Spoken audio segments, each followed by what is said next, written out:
the current black belt world champion who beat Louisa Montero in 2019.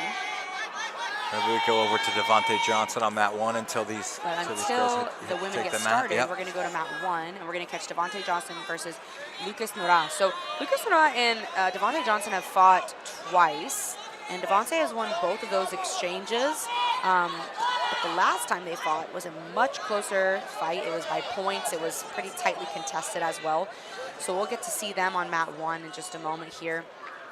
Lucas Nora versus Davonte Johnson on mat 1. And here we are. So right now the score is 0-0. We have 8:40 on the clock. Davonte really putting a lot of pressure here on Lucas's guard, right? Driving the knees to the face, which is what we need to take away our partner's power, especially elevating the hips like this. Yeah, that he's smashing now. Yes. For sure. He's got the arm stapled with his shin, which is a great idea to finish this, and you can be very patient and work yourself past. So let the leg slide by your head when you've stapled that arm to the floor. Yeah, absolutely. A great passing position if you can keep that staple of the arm with the left, with that left leg, and then just slowly but surely, there he is, just moving the leg slowly but surely. There's no rush. If you have that arm stapled there, it's a great position. Now he should move his head in front of the leg.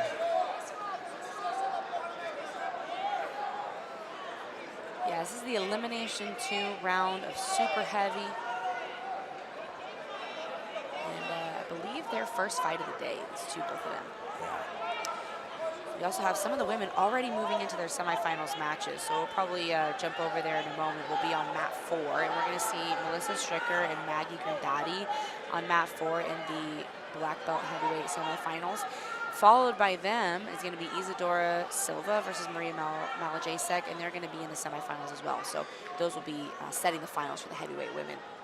But for now, we see a nice pass here, finally being finalized by Davonte Johnson. Probably get the points in just a moment here. And there he is, awarded the 3. 7 minutes remaining in this match.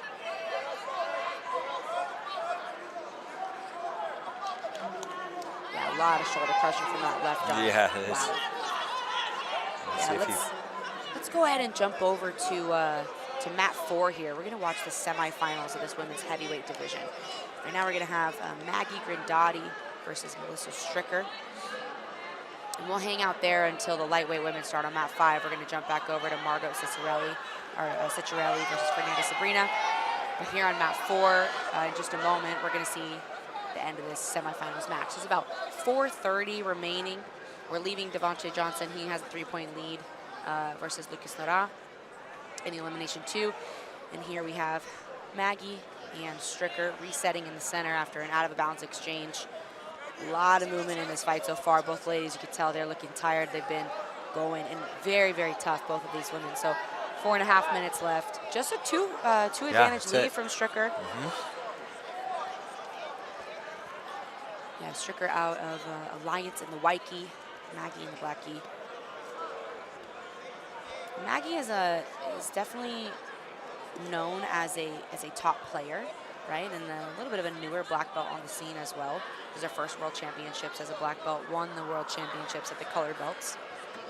And wow, nice high guard here with by Stricker, but you have to be careful with the high guard when your partner has both hands in or out, or the elbows in tight like that, because they can move to a double underpass. That's right. Yeah,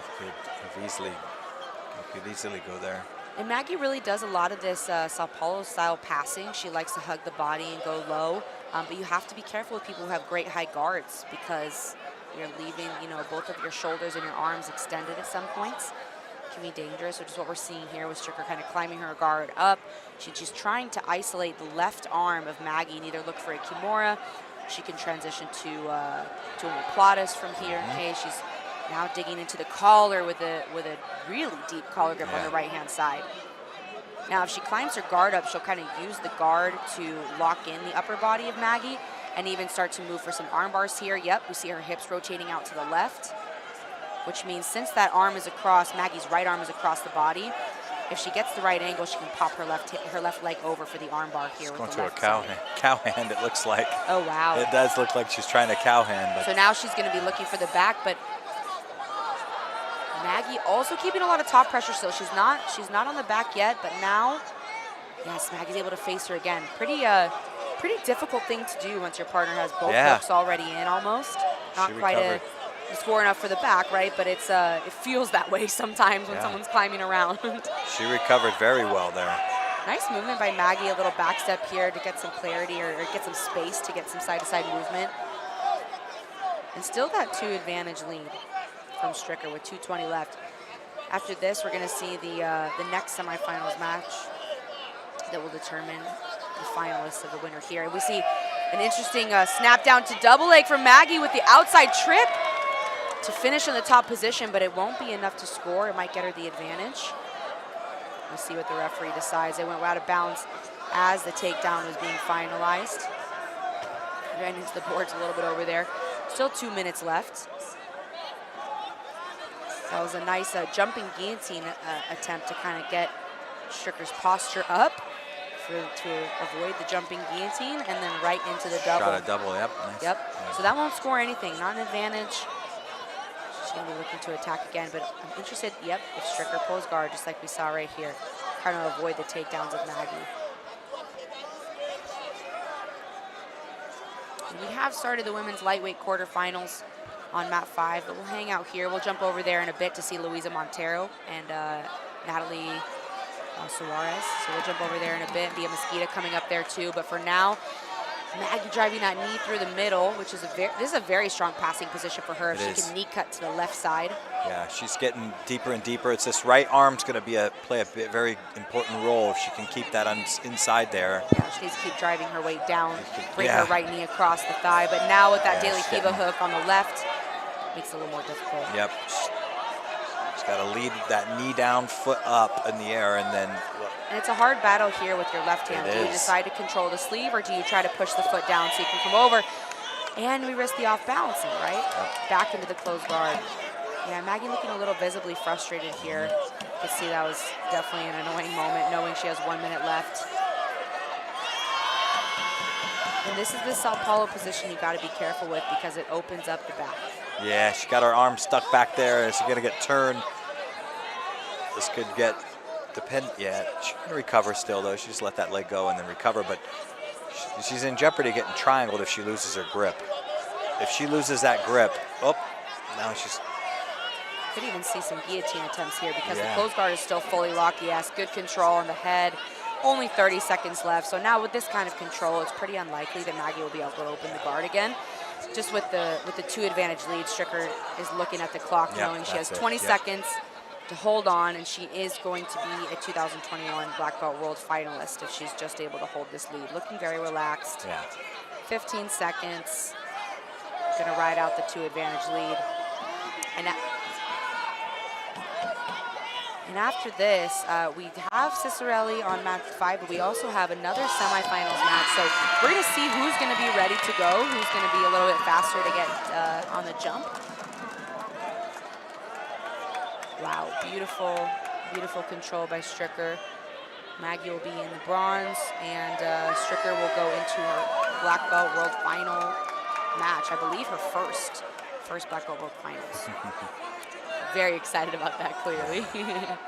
And we're gonna find out right now who she's gonna face tomorrow night, or tomorrow afternoon, right? So right now we're going to see the other side of the division. Wow, lots of emotion. I'm sure we'll see a highlight here to finish up before we jump over to Margot Cicerelli. Yeah, on mat 5, Cicerelli is 6 minutes to go. Right there she is.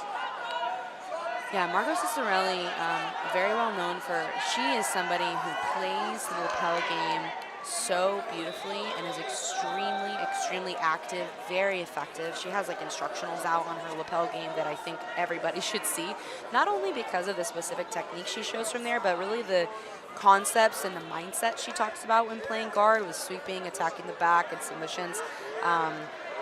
You know, and it's shown. It's shown in her results. She took a silver medal at the Pan Ams a couple months ago, lost in the final to Natalie Hibero, otherwise known as Tata, in a very, very close match that came down to the wire. Like right, you know, it was really tough in her breakout year as a black belt. So now coming up on top position here, she's going to score 2 points. You know, foot. And almost looking like she's happy to go back on the bottom, but she's chasing the back here. Yeah, she's got good leg position. So she's still in top position. Technically, they're going to reset the match in the center. And she's still in the top position, but they are both laying on their side. Much better idea from here to slide them back in with something so intricate, right? Yeah, hard to recreate that. It is, and Cicerelli has really good leg position. Is if she can get the leg over the head, she'll come right up in the leg drag.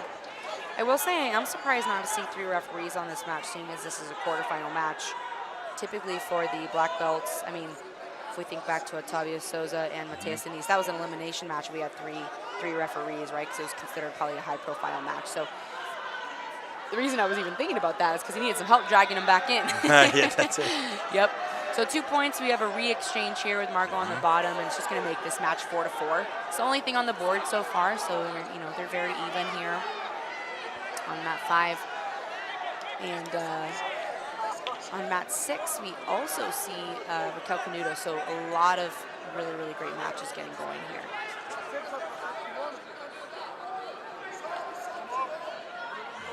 Berimbolo attempt here in a second, I believe. Just gonna pull that shin across the waist.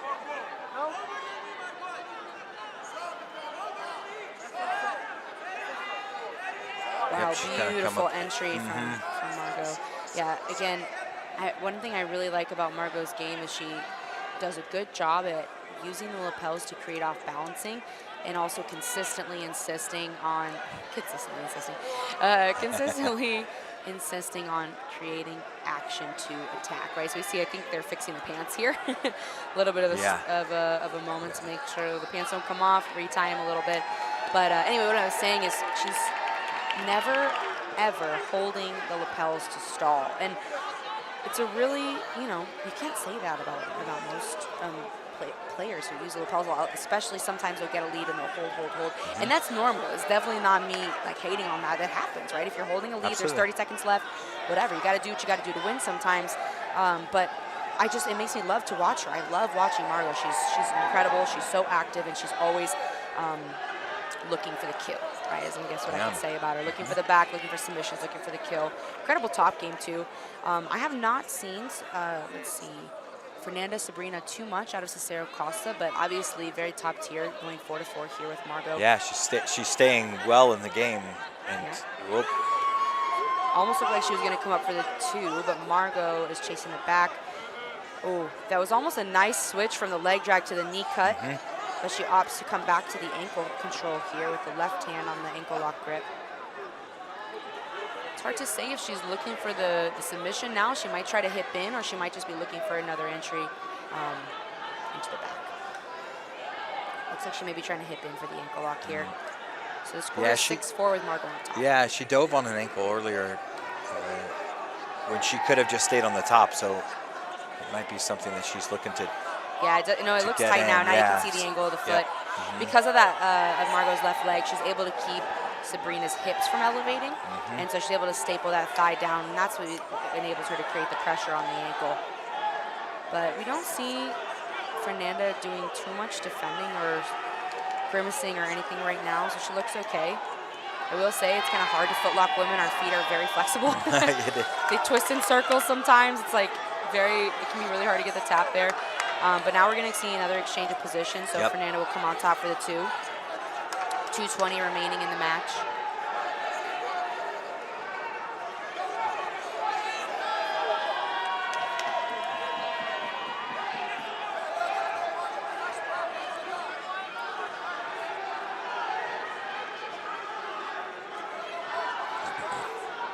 Now 2 minutes left, 6-6.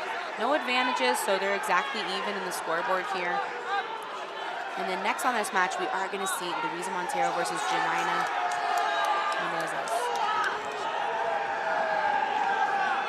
A big win over here on mat 3. Big upset. Patrick Gaudio was just triangled. Wow.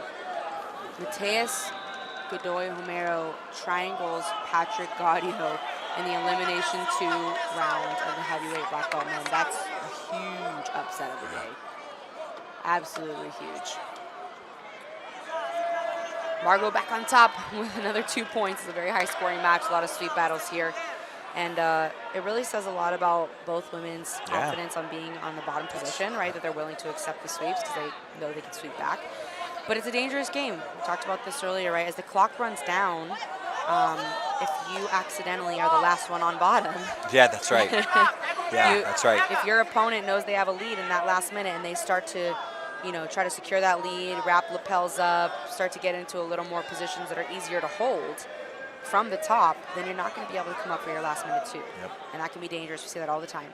With less than 1 minute left, that starts to be what happens. So one thing that's interesting about what just changed with Margot is before she was sitting back on footlocks, she was happy to accept the bottom position.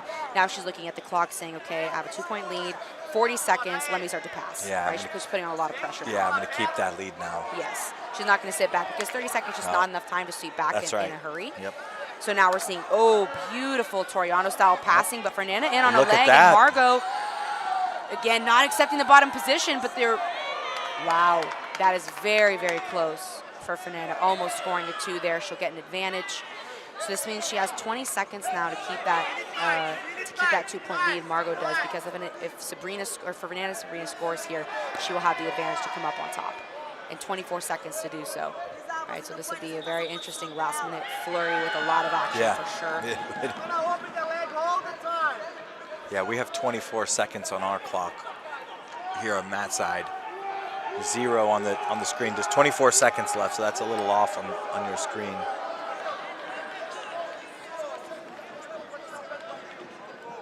All right, they're going to get back starting here for the last 24 seconds of the match. And we are going to find out who is moving into the semifinals of the world, which means who is going to medal. Very smart from here from Margot to sit right into the guard. 15 seconds left. Fernanda would need a big move here to score. Using the belt to go behind and start attacking the back here is Margot Cicerelli, and coming up on the top, she's going to score 2 more points here at the very tail end of the fight. Or maybe not, since they're going out of bounds. And she gets an advantage. Wow, beautiful work by Margot Cicerelli. Again, always super active, always looking for the kill. And a beautiful fight by Fernanda as well. Playing a good sweep battle there. And next up on this mat, we are going to have Louisa Montero versus Janina Bananezes from Gracie Humaita. Louisa coming out of Atos. Louisa's going to be in the white gi. See her in the background here. Janina will be in the blue. This is a quarterfinal match in the women's lightweight division. Same as the division that we just saw, so we could potentially see them match up with Margot Cicerelli later on. And behind, if you guys can see in the background on mat 6, we currently have Andresa Sinchuk, your current black belt world champion, against Magdalena Loska out of Poland. Nice quick pull by Louisa.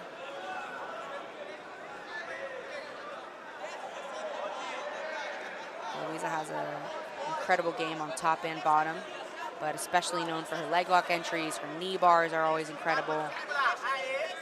Yeah, she's just good everywhere, right?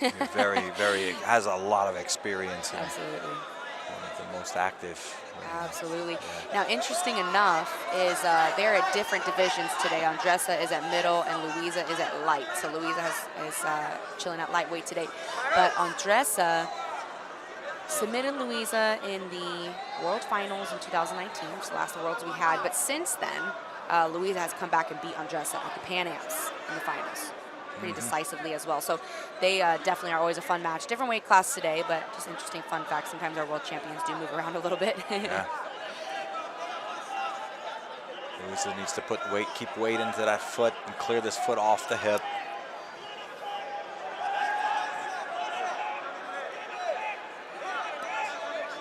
Yeah, so Louisa comes up on top. She scores the 2 points. And from here, we're going to see the referee help out a little bit with the foot getting stuck in the lapel. See a belt wrapped around as well, I believe. Or no, maybe it's just sticking out. Now from here, again, that left foot, you need to be careful with the reap. The left foot cannot cross the belly button or the center line of Louisa because Janina has that foot lock grip, right? Louisa kind of spoke to the ref a little bit about that. And then she also has the lasso lapel on the right side, right leg. Yep. Louisa's left side, Janina's right side, and pass through all the way to the back.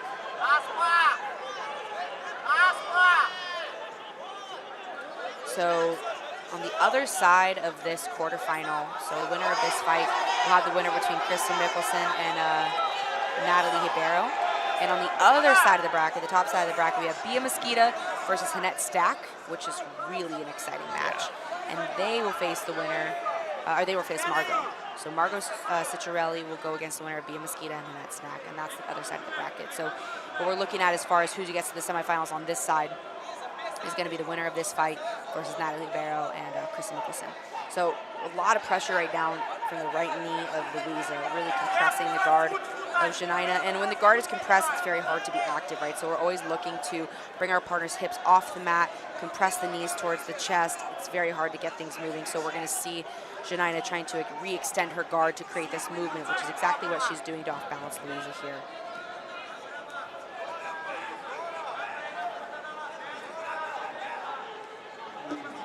And in a minute here, we have some very big matches coming up on mat 6, which we'll head over to in a moment.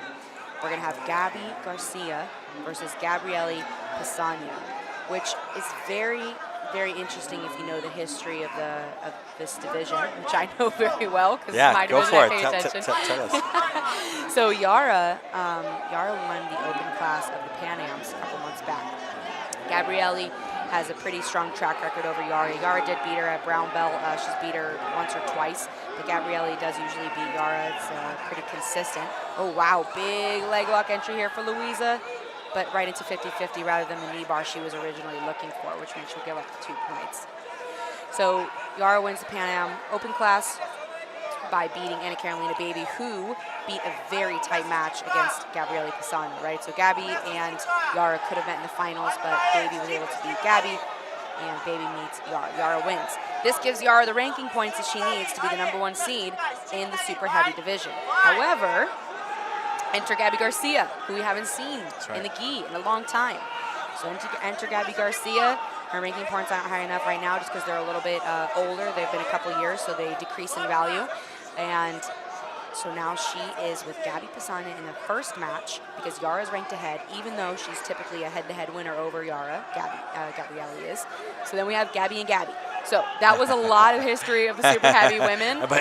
Now we're here. And add into the play, also into the mix, that Yara fought Gabby Garcia in the open class this morning and was the first person to submit her since purple belt. Gabby has never been submitted as a black belt until Yara this morning with a step-over choke from like a side control passing position, almost like a turtle side control situation. So very excited, clearly, to see Gabby and Gabrielle Pasagna. Last fun fact about them is they did have a fight-to-win match scheduled right before a lot of travel restrictions were put into place during COVID. So they were supposed to fight a while back and it never happened. This will be a first for them. Wow. Nice. Big cartwheel over defense for Janina, which was she almost was out.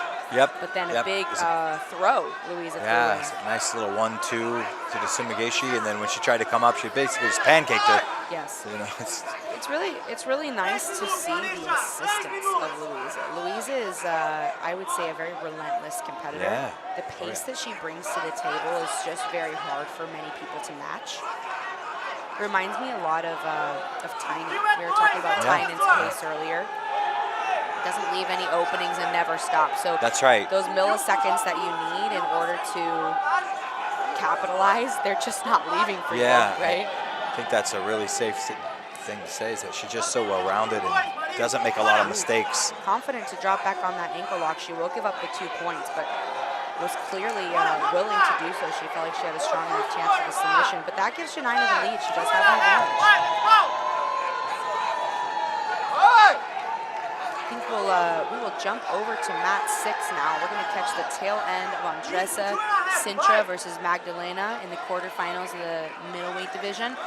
And I want to get there early because right there is going to be Gabby Garcia and Gabby Pasagna in the semifinals of the super heavy division. So we'll leave Louisa Montero here in Janina with about 3:20 left. And Andressa Sintra here on the back of Magdalena, but there are not any points on the board. Yeah, I don't think she had, yes, that far hook is not in yet. Right, no far hook, but there are 3 minutes left, and Andressa is winning by 2 advantages here.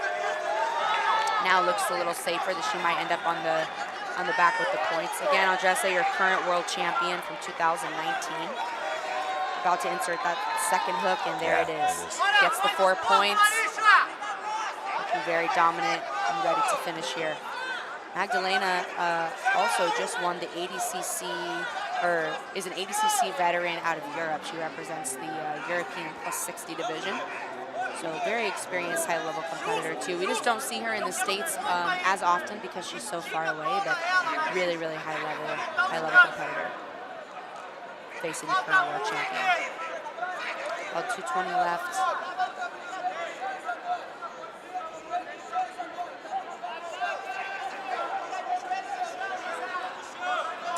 Interestingly enough, I'm looking back to behind the mat. We don't see Gabrielli or Gabby yet. And after Gabrielli and Gabby, we potentially, after them, would see Yara, Soares, and Myra Custudio, who would be the semifinals opposite them. So that would be looking to set the finals for that division, right, if we were able to see those back-to-back. But again, I don't see Gabby and Gabby. So if they don't head out after this match, then we may jump over to mat 7. Mat 7 right now is Gabrielle Effective versus Amal Amjahid, which 2 incredible women out of Checkmat and Sen's Academy. Amal Amjahid, really, really well known in the European circuit, multiple-time European champion. Definitely a fan favorite. If you're a Europeans and Amal is on the mat, you don't want to fight her, you're going to be booed. Everyone loves Amal over there. She's just great. And a beautiful spirit, beautiful competitor. We still see Andressa here tight on the back, switching to the body triangle, which is really, really a smart move. And now, it's interesting, she has her legs crossed, but because it's above the hips, her ankles are not in danger at all. So it can actually be a nice way to secure the position as she tries to dig the collar underneath the chin.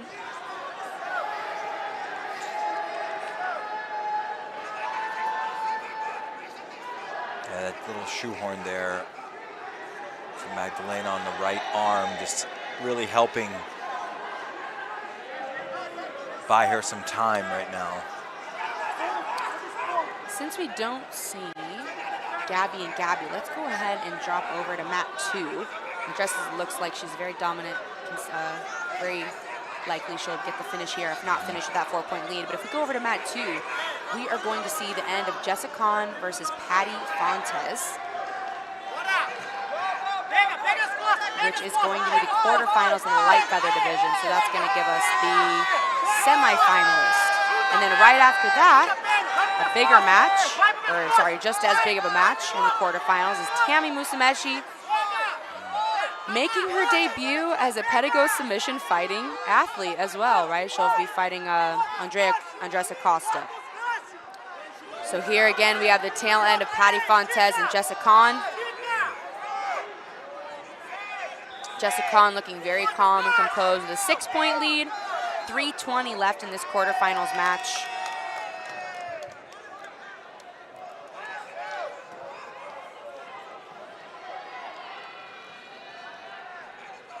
About 3 minutes here. Jessa looking really, really in control, but we saw Jessa on the back a little bit ago, and Patty was able to escape without the submission, so definitely looking very strong here. 3 minutes. Still has quite a bit of time if she's going to look to pass.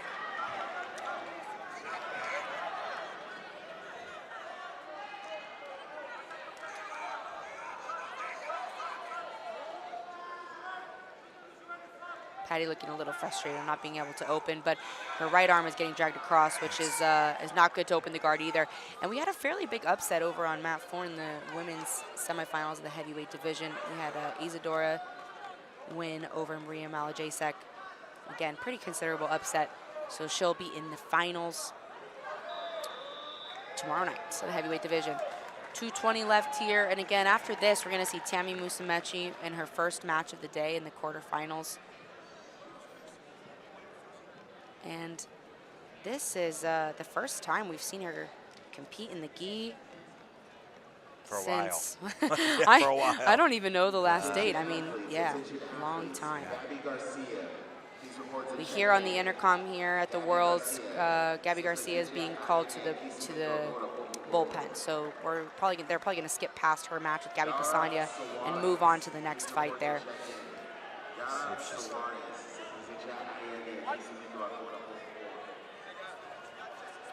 Yeah, interesting here. Patty's looking for that foot lock. Jessa looking pretty calm, though, and unfazed. She knows if she defends, there will be an advantage, so she won't defend unless she has to. Their first match, actually, Jessa was still, I believe, in the juvenile division. They fought in an EBI, and Patty won by toe hold. Jessa like hadn't really, yeah, it looked like she was going for it again, right? Thinking about toe hold or maybe trying to pass the leg across.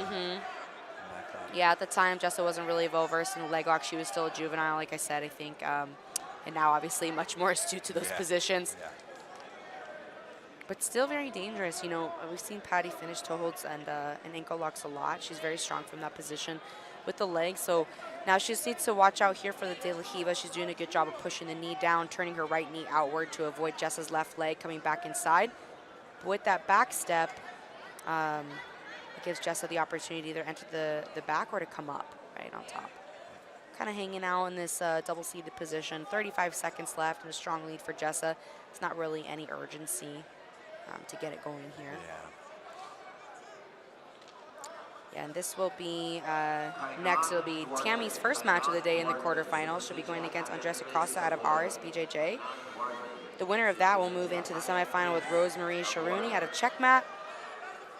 So what we are watching right now is the other side. And the winner of this, I'm very excited about the winner of this match, which is looking to be Jessa, will be in the semifinals with Anna Rodriguez, otherwise known as A-Rod out of Dream Art. So that's going to be a really exciting match. Not too long from now, we'll see Jessa versus Anna Rodriguez. And the other side of the semifinals will be Tammy Musumeci, the winner of Tammy versus Andressa, and Rosemarie Sharuni. So I would predict, I think there's a very strong chance we'll see a Tammy versus either A-Rod or Jessica final. That would be really, really exciting in the light feather division. And we're going to see some of that up here next after this match finishes up. In the background, you can see a little bit of Raquel Canuto and Tamara Ferreira starting their semifinal, which is a very, very exciting match. Tamara's been kind of stuck in Brazil a little bit during the COVID time. She hasn't been over here competing too much, but whenever she does, she is one of the most ferocious, aggressive competitors you will ever watch. Very, very exciting. So we see Tammy stepping up on the mat here. She's ready to go. She is already on the mat talking to Jessa. And I'm very excited to see how she looks in the gi. It's been a while. I'm sure she's going to look incredible as usual. Little replay here from Jessa and Patty.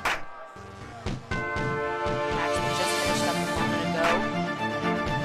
And Jessa again going to be fighting A-Rod in the semifinals now. Anna Rodriguez out of Dream Art. Yeah, Patty used a lot of good pressure in this match, but it wasn't quite enough. Let's jump to the current match because we do have Tammy getting started here.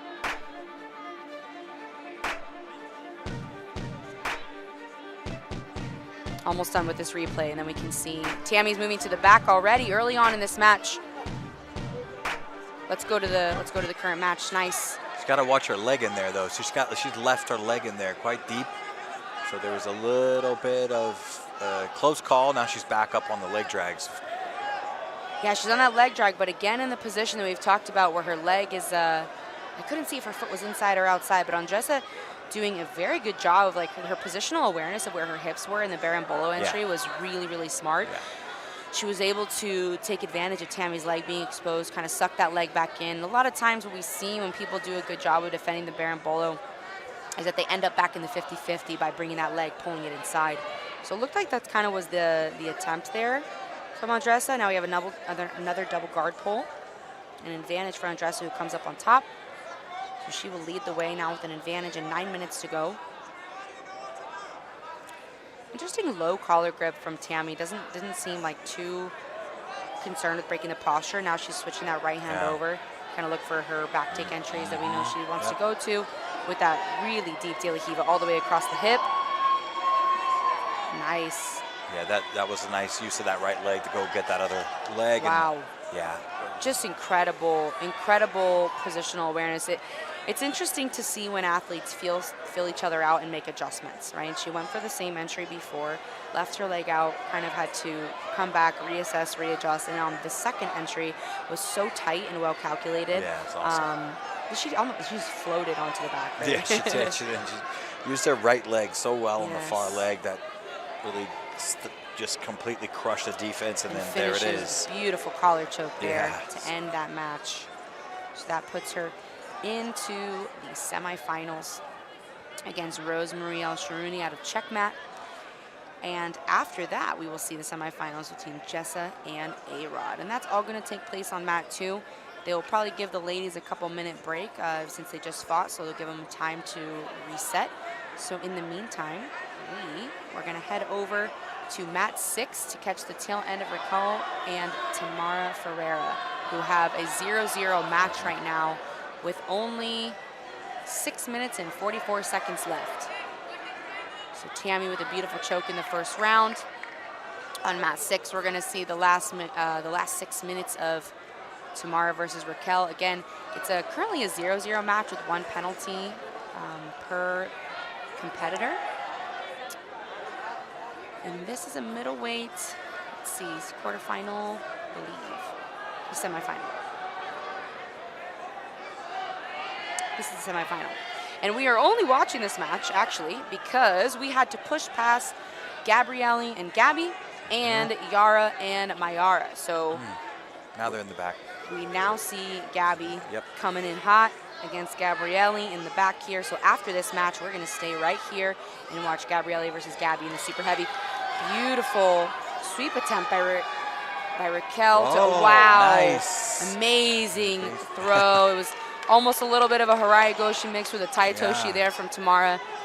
Tamara comes on top to make her need a 5-point lead here. Yep, 5-point lead. Looks like the refs on the side are asking for an advantage, so she'll be awarded an advantage as well. So with 5:20 here, Raquel, though, great job at not accepting side control, right? She went right into a half guard recovery. And very smart of the referee to pull them back into the center instead of asking them to reset. Because when we get into positions like, you know, underhooks and crossface and smash pass, frames, all of that kind of stuff is, every grip matters, right? Yeah. So we don't want to mess that up. Inches matter, don't they? Yes. Raquel might need to put some pressure on the face to get some separation here, which she's doing with 2 hands right here. Tamara driving her head back down, switching her head to the other side, which is a smart move to relieve that pressure. But now Raquel with a beautiful guard recovery. And this is going to determine our finalist here in the middleweight division, black belt women. So the winner of this will be going into the finals tomorrow. And I believe, I'm double checking right now, I believe she'll be facing Andressa Sintra in the finals.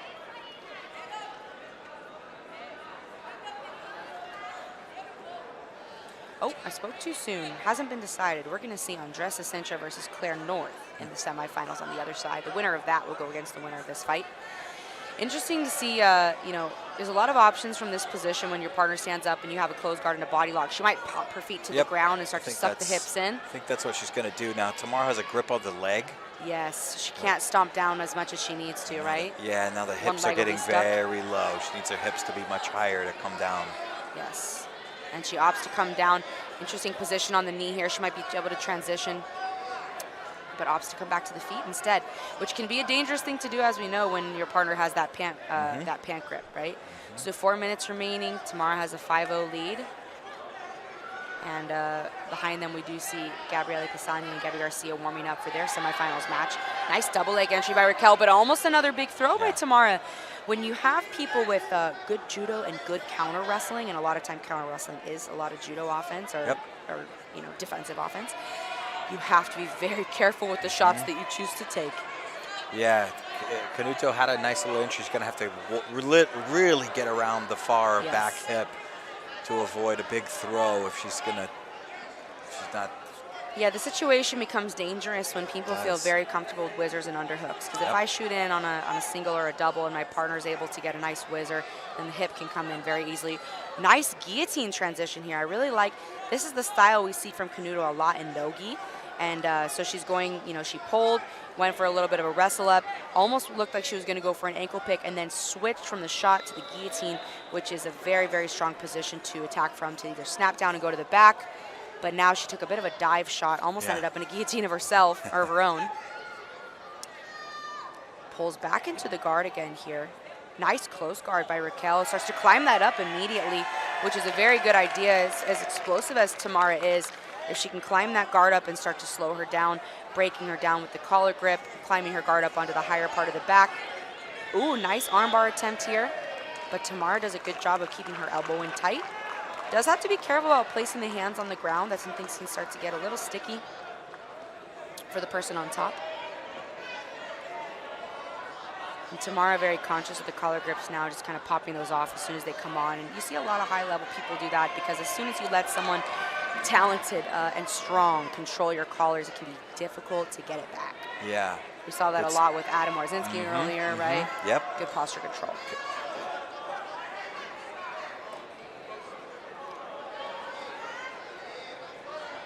Raquel, when she wants to get that collar grip, better if she was underneath the arm, not over the top.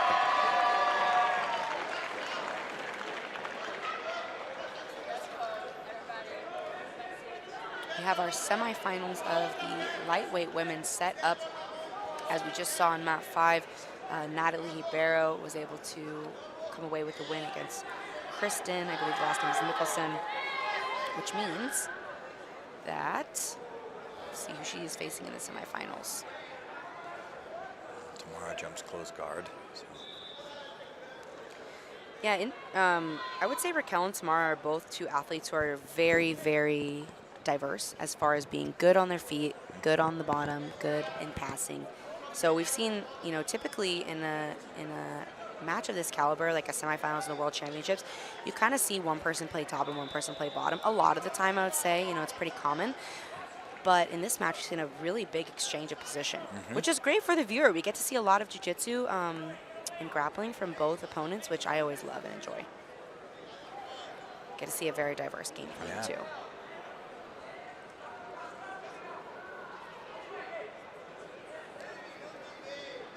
Tamara's got that good inside position with the legs. He's got a lasso on the left side. Raquel diving on a footlock. We don't see them out yet, but we're having some. That might be tight. Oh, wow. Oh, yes. That. Well, for a moment there, that looked tight, but Tamara was able to kick her foot straight and relieve the pressure. But Raquel's not finished. She has that left foot on the inside of the thigh. Oh, she pops up to her foot now, or to her shin. Yeah, toe hold on the right-hand side. Only 1 minute left. She's definitely looking for the submission, seeing as she's down by 5. Yeah, she could come up and then reset herself and then just go again. 45 seconds here. Tamara's going to hold on to that 5-point lead. Okay. And they aren't coming out yet, but we have Bia Mesquita and Annette Stack coming up on mat 5. And then on this current mat, we have Gabby Garcia versus Gabrielle Pasagna. And then on mat 7, we have Bianca Basilio coming up against Alexa Yanez. So, man, it's hard to choose matches when they're all incredible. Yeah. Yeah, really, really great. We also have Shane Jameel Hill-Taylor coming into his Elimination 2 round in the featherweight division on mat 8 in a little bit, followed by Myra Bastos, who's always a fun watch. So it looks like Raquel and Tamara are going to finish up here. Tamara with her 5-point lead. One last ankle lock attack by Raquel. That was I would say that was a very fair attack. That looked pretty tight at the end there. Yeah. But Tamara jumped on her own toe hold too, right? Yeah, very good.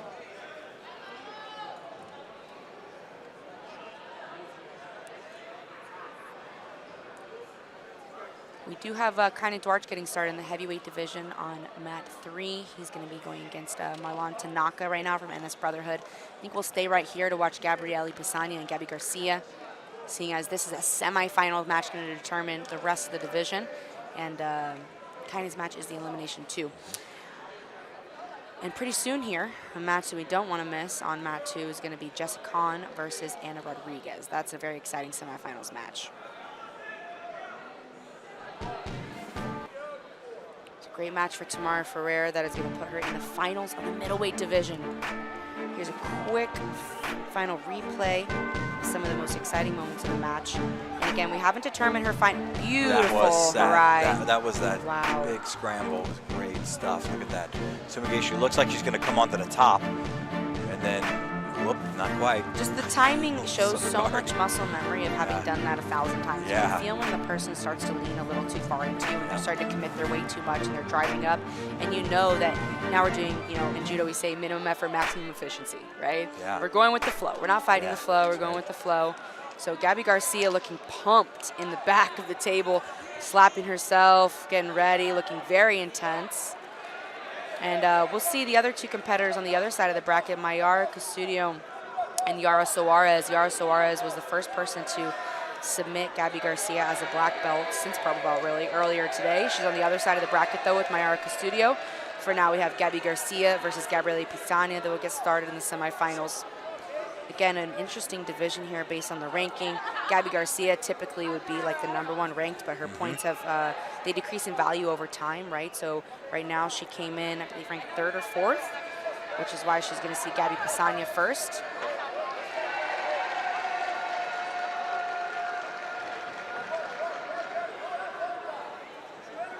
While we wait for this match to get started, let's jump to mat 2. We have a firecracker of a match. Jessica Khan versus A-Rod. Anna Rodriguez out of Dream Art. They just went out of bounds. And a big jumping guard pull right now again from Anna Rodriguez. So let's go over to mat 2. We're going to see a lot of action here before Gabby and Gabrielli get started. Again, out of bounds. These two women are some of my favorite women to watch. They are extremely aggressive, extremely competitive. And this is going to determine our finalists in this light feather division. We'll get a look at the scoreboard in a moment here. And Rodriguez loves to, she does play a lot of lapel lasso, and a good deep de la Hiva game. Very strong deep de la Hiva. Anna Rodriguez has gotten a lot of her experience and titles on the AJP circuit, so she hasn't been able to get to the States a lot for a lot of the competitions during the COVID closures and things of that nature. But with AJP still being very active in Brazil and BJJ Stars, she has been a very active competitor in the last 2 years. A new black belt. Both of these ladies are very new black belts. Not sure what the score and the time is on this mat at this time, but it would be safe to say that it's a close score if I had to guess, which I do. I have to guess. I think we've... Yeah, and again, guys, we're on mat 2 right now. After this is going to be the other semifinal on the other side of the bracket with Tammy Musumeci and Rosemary Chironi. So we're going to see who is going to line up our light feather final here in the black belt division. Wow, I stand corrected. We have an early 5-point lead from Anna Rodriguez. There were just 2 scored, so it was very competitively close until now. It's still a lot of time left. Yeah, really bringing on the pressure here as Anna Rodriguez able to smash both of the knees together. And one of the things you'll notice about Anna Rodriguez is she is days before the tournament, smiley, friendly, right? But on the day of, she is stone cold, right? You can see that right now, right? Yeah. Look at that face as she looks up to her coach, right? She is doing serious business, right, when she's out there competing. Interesting that she insists on keeping that lapel with the left hand. Kind of forces Jessa to stay crunched up so that she's not able to kind of extend her back and get some space from the chest-to-chest position. Now she's going to smash into the side control here. The only thing is I don't... Oh, she did get the pass points, and now she's going to look for neon belly points as well. She gets the 2. An incredible transition to mount, which is going to give her a 14-point lead against Jessica Khan as well. Wow. Big pressure from Anna Rodriguez here on top. Still 6 minutes remaining. We'll see if she gets a submission or she rides out the points win. And now we are going to go back to mat 6 to watch Gabby Garcia and Gabrielle Pasagna, which is a big match, semifinal of the super heavy women's division. Jumping in right here, first few seconds, and this is a very exciting match. Gabby Pasagna, I would say, is probably one of the only women that matches or, you know, comes close to matching Gabby Garcia's level of strength and power. Now, of course, she's still at a big disadvantage as far as the weight, as the specific weight goes, as far as the strength goes. I got a little distracted. I see Gabby looks like she may have hurt her fingers in one of those exchanges. Yeah, Or may have twisted her hand or her wrist a little bit, not totally sure. You have to be very careful, though, what you say as far as injuries go in the match. We've seen Gabby Garcia. Wow, big collar drag for Gabrielle Pasagna. And she scores 2. Gabrielle Pasagna, one thing is that you will always see her team yelling and going crazy when she fights. The support she gets is incredible. Absolutely incredible. Wow, big positional control here, already close to the back, looking very calm too, Gabrielli is. Yeah, and she should be feeding that collar. She could feed that collar to the right hand right now so that collar grips in. First hook in. Now, a lot of people have a hard time attacking Gabby's back because they're not able to get both hooks in at the same time. But Gabrielle Pasagna is someone who can do it because the length of her legs is in proportion to the rest of her body is incredible. The way that she figure 4 and body triangles people with such ease from the guard, from the back, from the mount, sometimes even on top, is pretty special and unique. So if anyone can do it, it's her. She's gonna keep going back, mount to the back. She's gonna try a clock choke right now. She wants the submission, you can see it. Clock choke's coming on here. That might be it. Or if not, she's gonna go back to the back. She could put the left hook in, try a 2-collar bow and arrow. That big collar drag from Gabrielle Pasagna. That is a technique we see her use a lot. Another person who's been very active on the AJP circuit while she wasn't able to get to the States too much, winning pretty much everything, including the World Pro. And it's not a surprise why. I mean, the fact that she is looking dominant this early on in a match with someone the caliber of Gabby is interesting. And interesting to see Gabby now grabbing her fingers together. Yeah. Haven't seen that too much before. She comes up, she's free. And now back to the feet. See, this is a very dangerous thing to do, to speak to the ref about an injury. Because I have seen Gabby get DQ'd. I don't remember what year this was. I would believe it was a Pan Am final. And she spoke up about an injury to the referee, and the referee DQ'd her.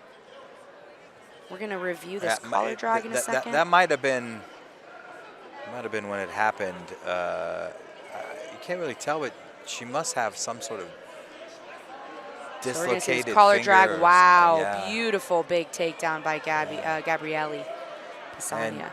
Incredible. Just the power she generates with that right hand, with that lap pull style.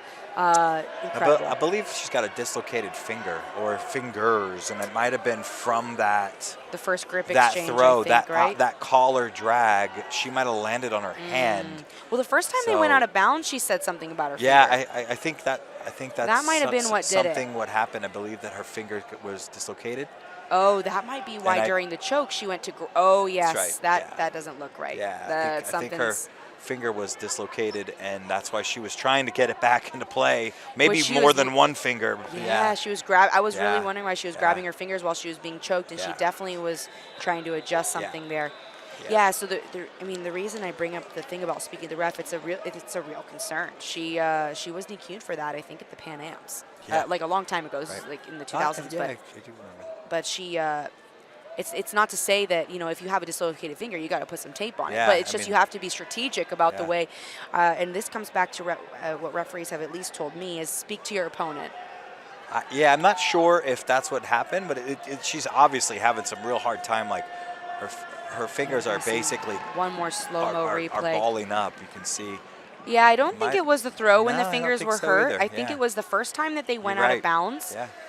Because that was when she first started complaining about her. Yeah, you're right. You're right. She fingers. didn't hit the fingers there. It would have been before that, because you can see her hand is already. It was already in a ball. Already in a fist. So I think when they went out of bounds, it must have been on a grip break. Like sometimes those can be really nasty when you have a strong collar grip and they pop them off. Yep. Yeah, I've definitely hurt my fingers doing that. Not quite to this level, but she definitely looks like she's in a lot of pain.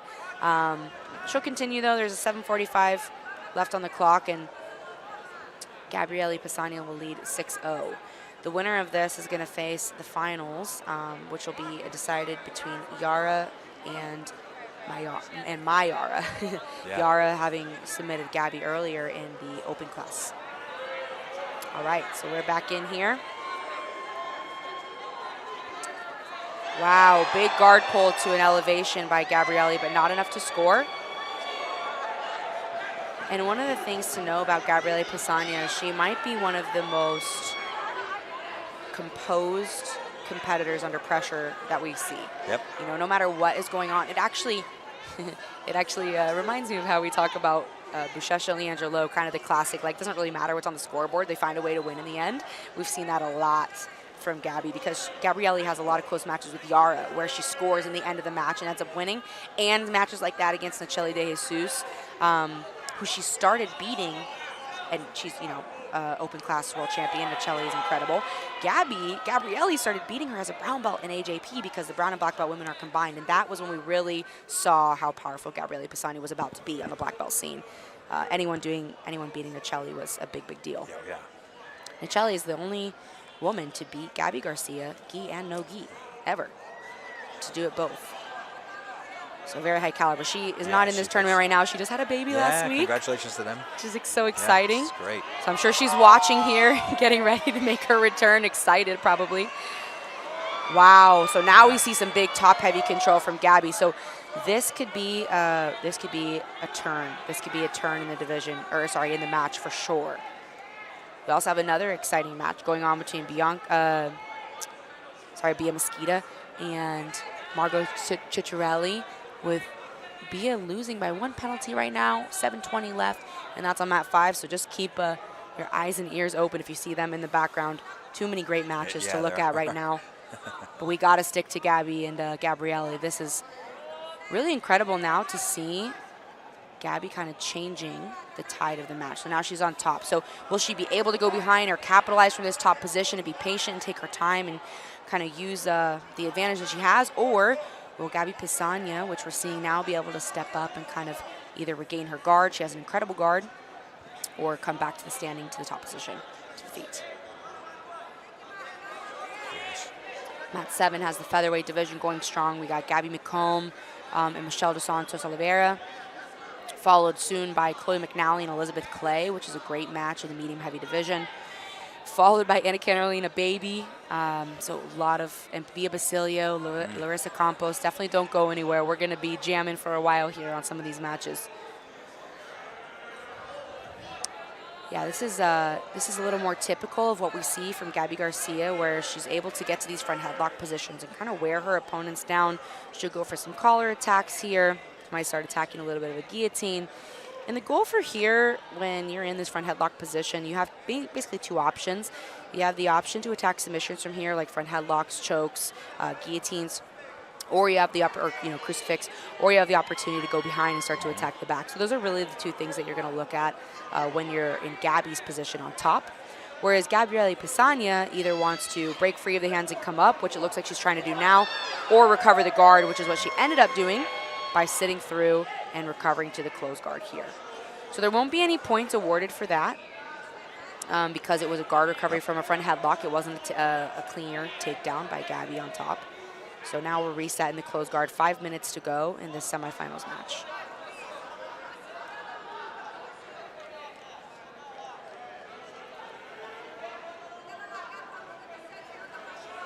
Gabrielli already feeding that lapel around. Yep. Probably going to invert a little bit. There she goes underneath.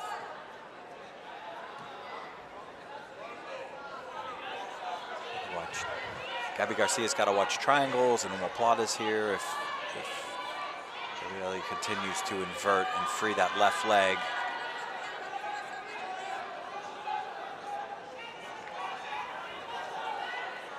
Yeah, I'm interested to see, it's interesting to see that Gabby hasn't tried to stand up and pass yet, but at the same time, we know that Pasagna has that lapel underneath with the right hand, and so if she does stand up, it's very easy for her to start to off-balance Gabby, right?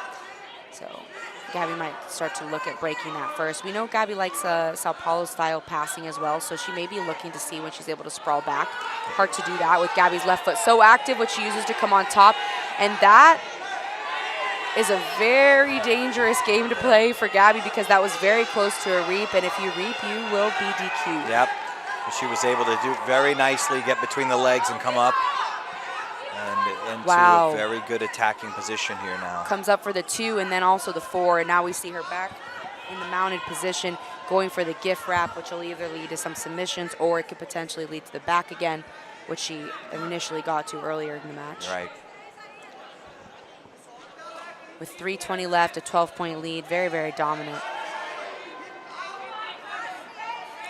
Yeah, so potentially what we could see is another rematch between Gabby Pasagna and Yara Soares. In on a nice choke here. Looks like this could be the finish. This could be it right here. Armin Ezekiel. Really getting some good extension now, Gabby, and it's looking pretty tight. She's giving a thumbs up. Using her left foot to push on the hip is an interesting, interesting detail. But this one gets tight over time. If she's got it right, you know, it gets tight over time. She gives up 4 more points too for that back. Right now, Gabby. With this position too, you can just apply so much pressure with the hips. And there is the tap from Gabby Garcia. Wow. Incredible win from Gabby Pasagna. She will be in the finals of the Super Heavy in her first Black Belt World Championships. Definitely a clash of generations here we're seeing today. The legend and the up-and-comers. And next up on this mat is going to be Yara Soares versus Myra Custudio, which will determine the finalist against Gabrielle Pasagna. We're going to move over to mat 7, though. We're going to see Chloe McNally versus Liz Clay. And Chloe McNally with a quick guard pull. You guys can see in the background here already, Liz Clay in the black gi on top. And this is the first time, I believe, that they... Wow, big overhead sweep from Chloe McNally. Incredible overhead sweep. But it does also put Liz in her favorite position. She loves to be in the bottom position here. And she has some seriously deadly submission attacks from the bottom. Not just the leg locks, but she also has some great guillotines. She has great gogo platas. Just really talented and has great dexterity and flexibility, which makes her a beautiful guard player. And this is going to be the semifinal of the medium heavy division of the Black Belt women today. So they've definitely gone together before, so I would definitely misspoke on that, but this is the first time they fought at black belts. Good collar control here by Liz Clay, controlling the posture of Chloe. Now, one thing that's interesting here is there's a big height difference between Chloe and Liz, and everyone giving Gabby Garcia a standing round of applause. She's kind of staying in the center of the mat here. We see a big applause from everybody. I think she may have said previously that this is her last Black Belt World Championships in the gi. Yeah, that makes sense. So I think this is her, she is retiring from the gi today. Big thumbs up to everybody. Wow, what a career. What a career in the gi. Sure, we'll talk more about that later. That's a big deal. Yeah, that's a long-standing top of the podium. She leaves her belt on the mat and picks it back up as she comes out. So, yeah, I do think that is her retiring from the gi scene. All right, back to Chloe and Liz. So this is what we were talking about earlier, where most people do not finish footlocks from 50-50, but Liz has some incredible ways of going to both knees and going belly down on ankle locks. And Chloe respects that. She's going to keep that figure 4 around her right to protect her right ankle right now. She needs to, right? If she unlocks that. Now she's getting in better position, finishing position at least. Got to get a little lower on the foot, but. And a lot of people can't finish from here. I think that's important, that this may not look dangerous because a lot of people don't end up finishing here.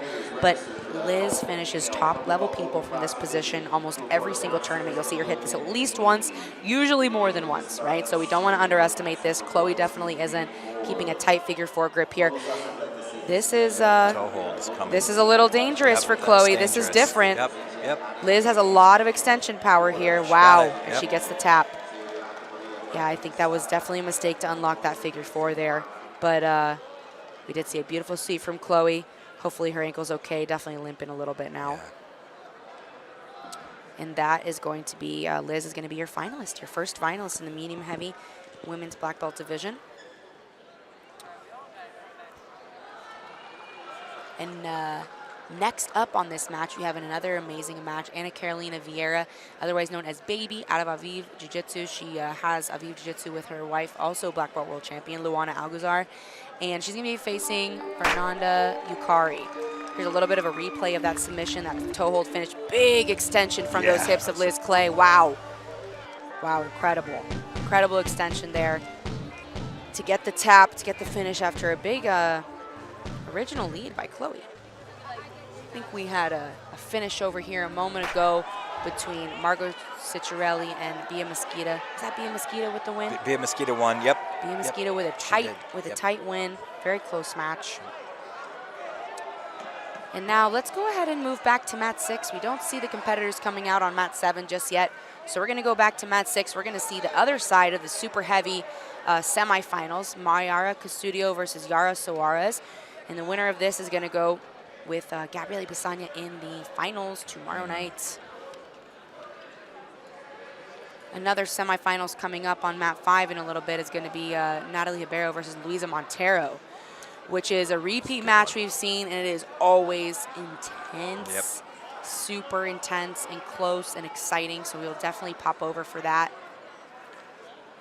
A lot of our men's divisions are still in the super heavies are still in the elimination rounds. We have Eric Muniz, his brother here, Anderson Muniz, is also competing. They're over there on mat 1 in elimination 2 rounds. A little bit after them, we will see Larissa Martinez back and Ana Carolina. Oh, there's the purple division there. Ana Carolina, I was thinking of Ana Carolina Vieira. But we will see Philippe Penna against Guillermo Wilson out of GF team in a couple matches. That will be the elimination 2 of super heavy. Same division as Anderson Muniz, Philippe Trovo, and Eric Muniz. Eric Muniz and Anderson Muniz compete in the same division. Both super heavy and both out of Dream Art. Pretty close in age, I believe, too. So Yara just leading by one advantage here, 7 minutes in, and she has a very, very good lasso, but Myra able to kind of clear the position, start to move to the left, but not quite enough, and now Yara has a deep lasso back in with a big tilt sweep over here to the right. She'll come on top for 2 points here. And then right into that leg, we've passed her again. Same exact position we saw her in with Gabby Garcia earlier, where she finished with that step over choke. Yep, this time she didn't quite get the control, the inside of that leg, as the outside grip, turtle position here, trying to get the collar with the right hand.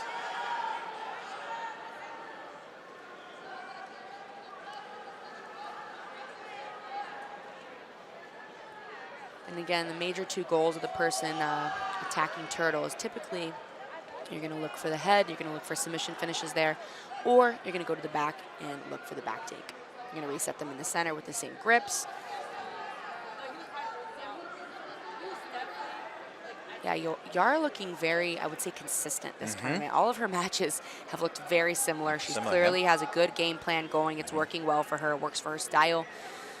And very impressive to see her implement similar games on multiple people in a row. It, especially when people are watching you, they're studying for you, to be able to implement the same things over and over and over is not an easy thing to do when people are studying your game, right? So again, we have the super heavy black belt male division going over on mat 1, and then here is going to determine the finalist against Gabby Pasagna on mat 6 in the female super heavy.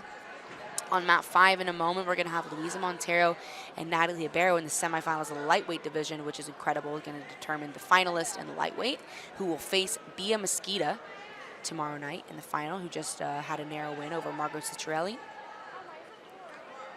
And after this, we're going to have on the same mat, Andressa Sintra versus Claire North in the semifinal, which will determine who will face Tamara Ferreira in the finals in the middleweight division tomorrow. We also still have the medium heavy division going over on mat 7. We're just waiting on Ana Carolina Vieira Baby and Fernanda to get started. Soon after that will be Bia Basilio, Gabrielle Effective, Larissa Cavallo. Marisa Bastos is over on mat 8, looking to get started shortly. Yeah, she...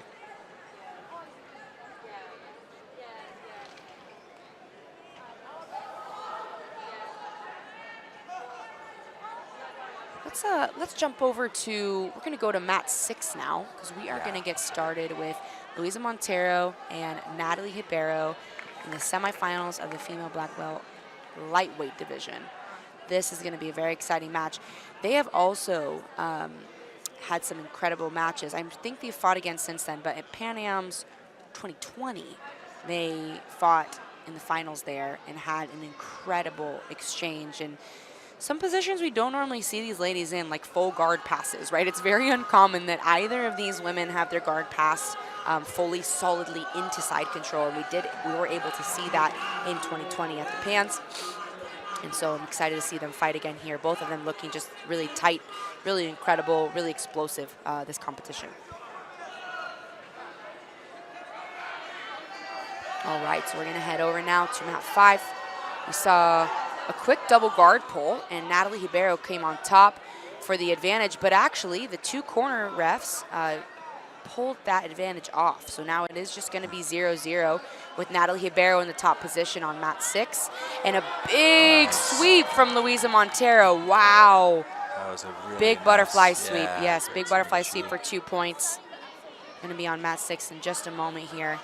You guys will be able to see Louisa Montero settling into a smashing, heavy half guard. She does not have the underhook that we're looking for just yet, but she is bringing the knee cut through regardless and has a really strong collar grip with the right hand turning the face of Natalie Hibero away, which really makes it impossible for Natalie to frame and get her guard inside and get her knees where they need to be. She still does, Natalie still does have a, wow, big recovery to De La Riva and returns with a big overhead sweep of her own. Wow. If we can get over to mat 6, we are going to see what Louisa answers with here on the bottom position. So big butterfly sweep from Louisa, big overhead, and an almost pass. I would say that was, right. She didn't get an advantage for that, but that was a really nasty passing position she was in with a lot of pressure on the face. Then we saw Natalie Hibero return with an overhead sweep back to the top position. A little exchange with the ref here too. Natalie looked to be speaking to the referee about maybe a grip, or not really sure what was going on there. And we have 8:20 left in the semifinals match. Again, with competitors like this, it's really interesting to note that they have known each other for so many years, trained with each other probably, competed against each other, coached against each other with their friends, you know, competing against one another, and they're friendly. So they know each other's games really well. Yeah. They're very well calculated, they're well studied, they know what to expect. So when you know someone's game so well, a lot of other things come into play.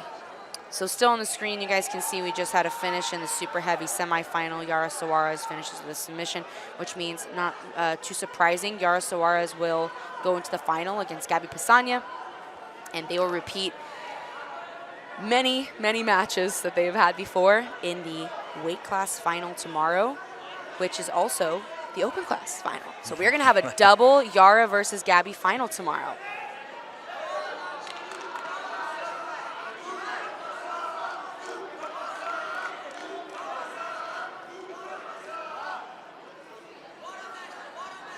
We just finished up on 6. Now we're on mat 5 with Natalie Hibero and Louisa Montero. So again, kind of went over earlier, there's a 2-2. You guys can't see it on the scoreboard, but it is a 2-2 match right now with Louisa on the bottom. There was a big butterfly sweep from Louisa and then a big overhead sweep in return from Tata Hibero. And we were talking about how they know their games so well, they're so familiar with one another, that this becomes, you know, some other things come into play. It is, you know, a mental game at this point. It's a strategy game at this point. There aren't really any big surprises, but Louisa does come up on top, returns the 2 points again. But you could definitely say that Natalie Hibero is preferably a guard player, right? So she doesn't look too concerned about being here. She has a great spider lasso, great spider in general, and strong attacks from 50-50 as well. She'll score 2 back here. She's got to get that sleeve really. You can see her grabbing the sleeve so that stops that overwrap. There, she's got it. She's got to dominate that sleeve to free that leg.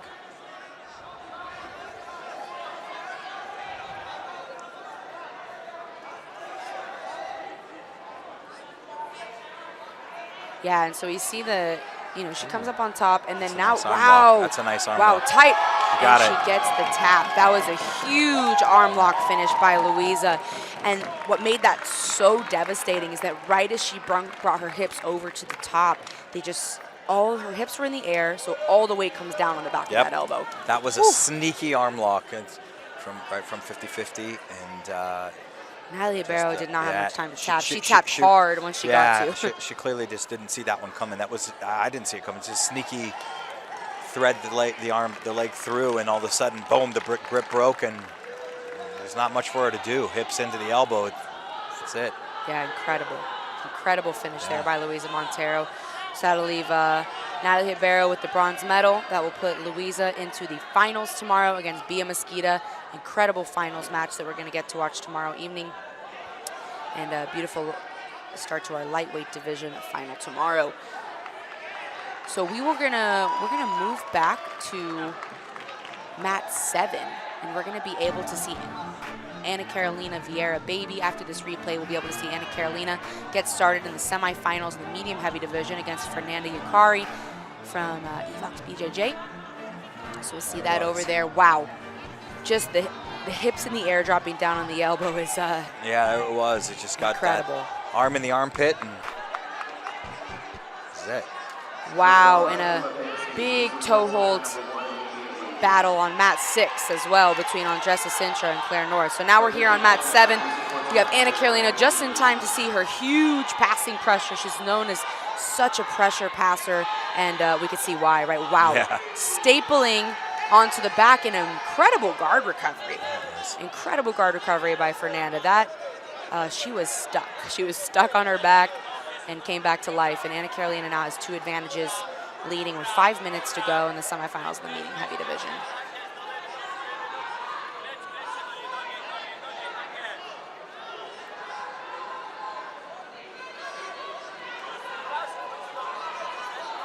Nice collar sleeve attacks here from Fernanda, kind of just keeping some space between her and Ana Carolina, because without that space, you're getting smashed.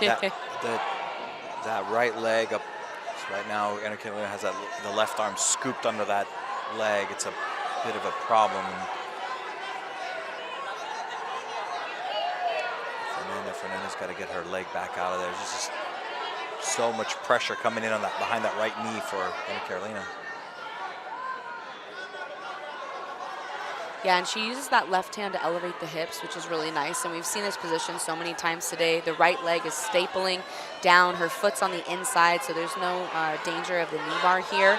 And her left knee can even help prop up that hip, right? You can use the left hand to pull up. Left knee comes in to reinforce the position. That way your left hand is free to go to the underhook like she is, the collar, attack the leg, whatever you need to look for. And this match will determine the finalist going into the weight class final of medium heavy tomorrow.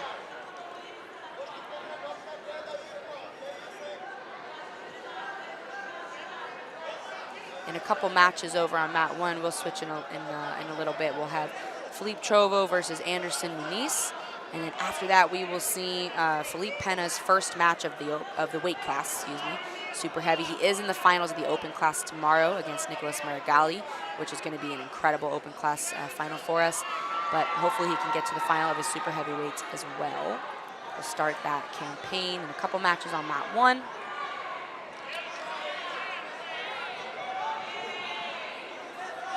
After this, we have some featherweight women's matches coming up. Bianca Basilio, Larissa Campos, Gabrielle Effective, Gabby Mccomb, all big names here on mat 7. We have the quarterfinals going on mat 8 with the women. Lavinia Barbosa, who, it's worth mentioning, had a huge win at Pan Am's, beating Marisa Bastos. Lavinia had a big win over Marisa Bastos at the Pan Am's as a first-year black belt, and potentially could repeat that finals here at the Worlds. So we'll see. Marisa is already in the semifinals of that division, so.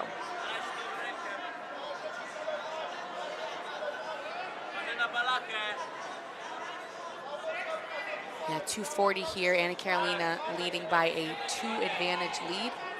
Or they may have knocked it back down to 1. Hard to tell from this view. Either way, she's leading by an advantage. And right into this beautiful smash pass position, but can't be too comfortable when you're on top with the advantage lead, because if your opponent sweeps, of course they come on top, and now they're back in control.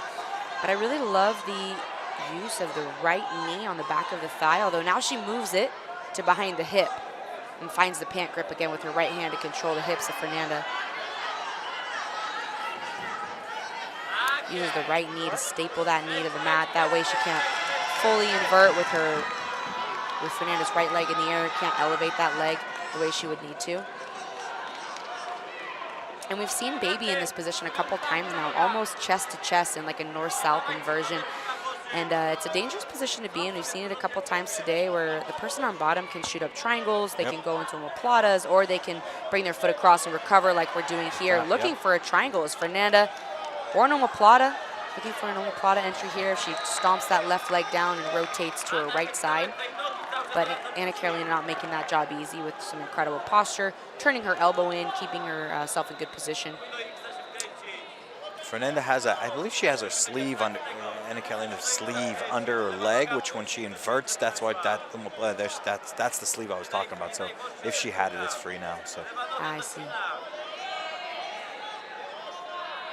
Wow, that for a second there, that was a fully locked triangle. It was. Yeah, Just that corner cut unlocked it, but yes, it was. But not enough to hold the pressure of Anna Carolina. Yeah, wow, that's right. Just always returning with the answer of more pressure. Not to say, though, that she doesn't have an incredible bottom game as well as beautiful X guard, single leg X work that she uses for back takes, submission attempts, and some big wrestle up sweeps as well.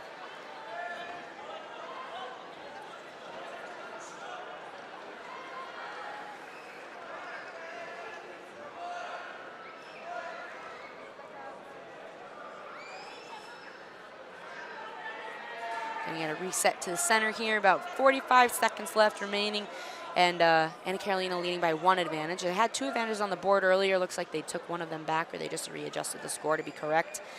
And after this, we're going to see Larissa Campos versus Bia Basilio. It's going to be the semifinals of the featherweight division.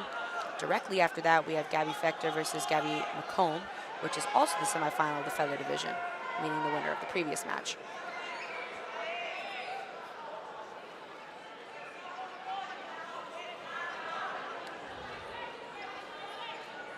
Andressa Sintra just won on mat 6, meaning she is in the finals of the medium heavyweight division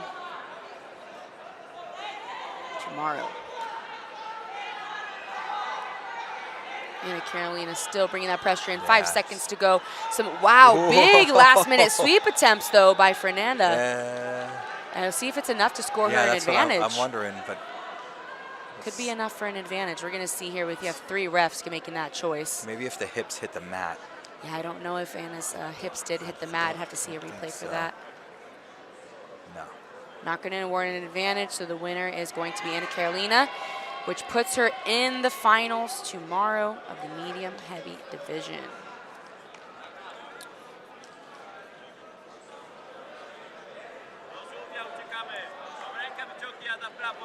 This next match is looking very exciting. Bia Basilio, always with the great energy, always dancing, always smiling, but comes out like a hammer for sure. Smiling before, but don't be deceived. Here's a little replay of some of the moments of that match. Just a lot of classic Anna Carolina that we love to see. Next is going to be Larissa Campos out of Gracie Humaita. She's going to be in a white gi. Bianca Basilio out of Atos. She's going to be in a blue gi.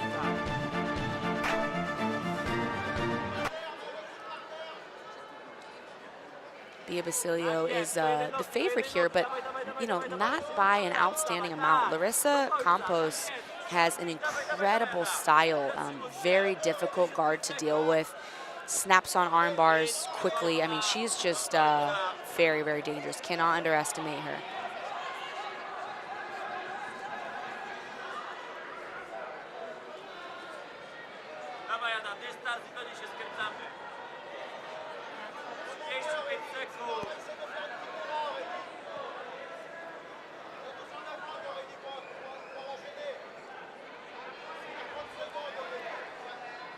A little bit of a feeling out period here, kind of little stare down, looking at the kind of judging. I mean, when you get 2 people, when you're not sure if you're going to have a double guard pull, you're going to have like a little foot sweep attempt. Bianca Basilio kind of threw in a foot sweep there, kind of hoping for the 2. When you have someone you know is going to pull directly into the guard, sometimes, if you feel like you're not going to have the chance to work for the takedown, then that is your best opportunity to score 2. Yep. Because unlike in ADCC, there's no penalty for pulling guard, of course, right? So kind of forced to be in the top position and lets you double pull or get that foot sweep. But big passing attempt here from Bia Basilio. And again, just like we saw in the last match before, almost gets chest to chest, but the legs of Larissa able to kind of come in and save the day and just go completely upside down. Looks like her left foot is inside the hip of Bia. Yep. Yes, with that Let pant her grip spin. too. Yep. Here, I'm telling you, her guard, she goes straight into these. She shoots up triangles and arm bars like it's nothing. But she's got that good cross sleeve grip, so she could invert again if. Yeah, she and could. then beat the elbow and then come back around. But she's getting rid of the shin to shin, or using the shin to shin to get rid of the knee in the middle, which is good.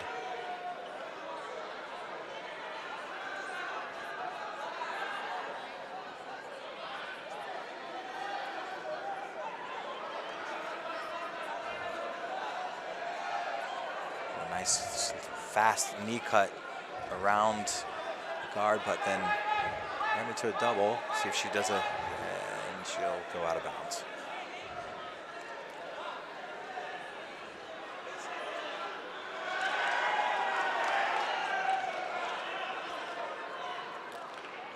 And have a reset in center here.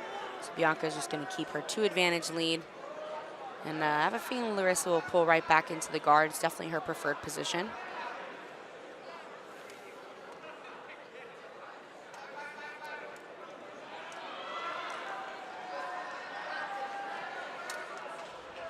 See if there's a little foot sweep attempt again by Bia. Yeah, she tried it last time, was a bit late, but that.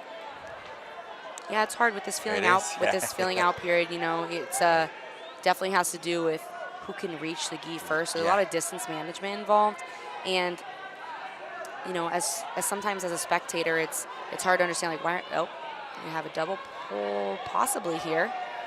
They did not count as a double pull. They counted as a pull for Larissa, so no advantage for Bianca. We saw the center ref check the side refs to see if they were going to stand up and give the advantage, and they didn't either, so all three of them agreed. But beautiful step through passing from Bia. She had the pant grips and just stepped her legs up and out of the guard of Larissa. But Larissa doing a great job. She peeled that grip off of Bia's Bia's left hand, peeled that grip off, kicked her leg straight through, and put a De La Hiva right back in. And one thing that's interesting about Larissa is she plays a De La Hiva with her right leg, which is pretty uncommon, which I think can catch a lot of people off guard. We're so used to passing De La Hiva on the left. Yep. Or their left leg, our right leg. Yep. Moving more into, yep, I agree. Moving more into a collar sleeve here. Yeah, Bianca being really vigilant about keeping her left elbow tight, which is very smart. Obviously, she knows Larissa's game very well. She's very calculated here and understands that if she leaves that left elbow out, she's going to be in trouble. She also lost her hand in her sleeve here. They're going to have to poke that back through in a second. So her left hand is stuck. Larissa actually looked like she helped her. Yeah, she looked. I think she did. Yeah. Some good sportsmanship from Larissa's part. Yeah, absolutely. Yeah, it can be when you're so used to passing on one side. That De La Hiva can be really frustrating on the other side, or just regular guards in general, but not a problem for Bia Basilio as she smashes that leg through. And again, another chest-to-chest, almost in north-south guard recovery by Larissa with a heavy, with a big inversion. Just totally sets herself out of danger again. Just under 6 minutes left here. And again, this is the semifinals. After this, we're going to have Gabrielle Effective versus Gabby Mccomb, and that will be the opposite semifinals to this same division. So we'll get to see the finalists compete back-to-back.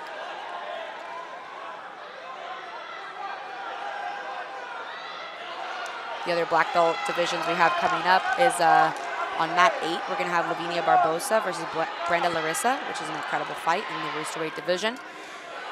We also are going to see Myra Bastos semifinals, which is yet to be decided because the winner of Lavinia and Brenda will be the semifinal match for Myra. And the other semifinal in that division is Serena Gabrielli out of Flow Jiu-Jitsu and Jessica Caroline from Kyotera Association. Interesting to see Lavinia on Myra's side. I believe it's because she just doesn't have that many ranking points yet because she's a very, very new black belt. Very, very new. I think within a couple months. I could be wrong, but I'm pretty sure it's a couple months, like right before Pan Ams. But Lavinia, like we said, does have a head-to-head win over Myra. Wow! Nice. Another big guard pass into a guard recovery. It is incredible the way Larissa recovers her guard time after time with these big passes from Bianca Basilio. Nice reverse de la Hibi here, kind of stops that side-to-side movement of Bia. See if she can pass the leg over and get her knees underneath and come to the back, but not yet, still. She's got to watch a toe hold here. Yeah, and Bianca Basilio is incredible in this position.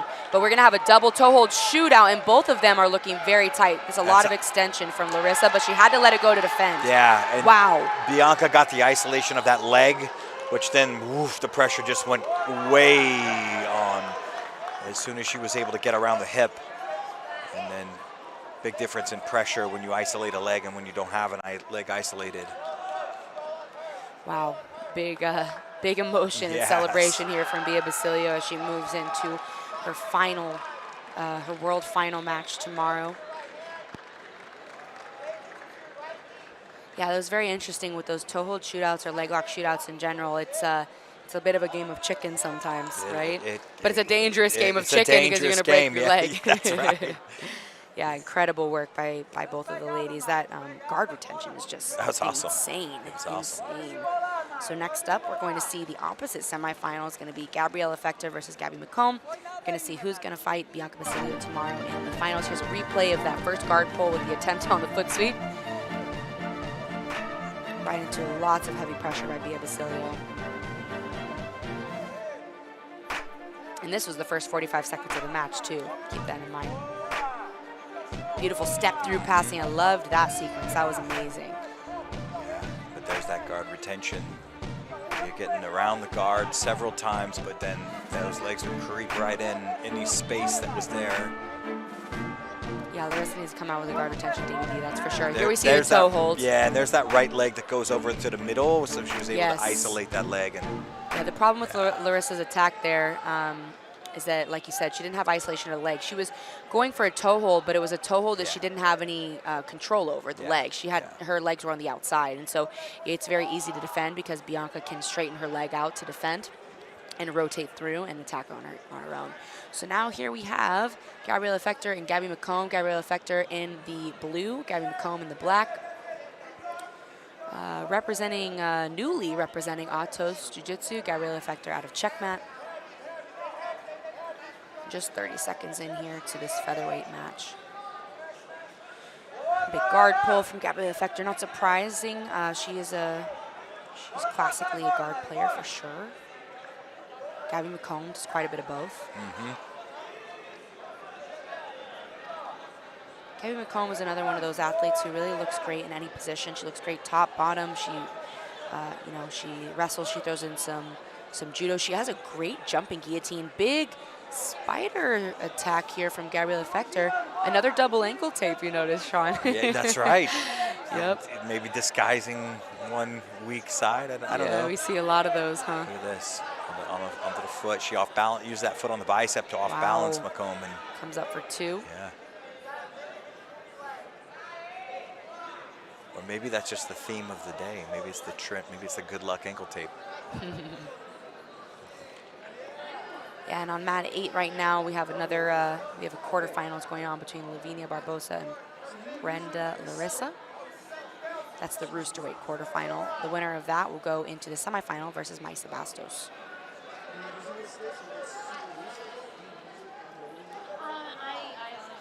Nice side, a little bit of a side rotation in the closed guard from Gabby Mccomb into like I'm not sure if she's going overwrap or just deepening that collar grip, but a deep collar grip now with the left hand.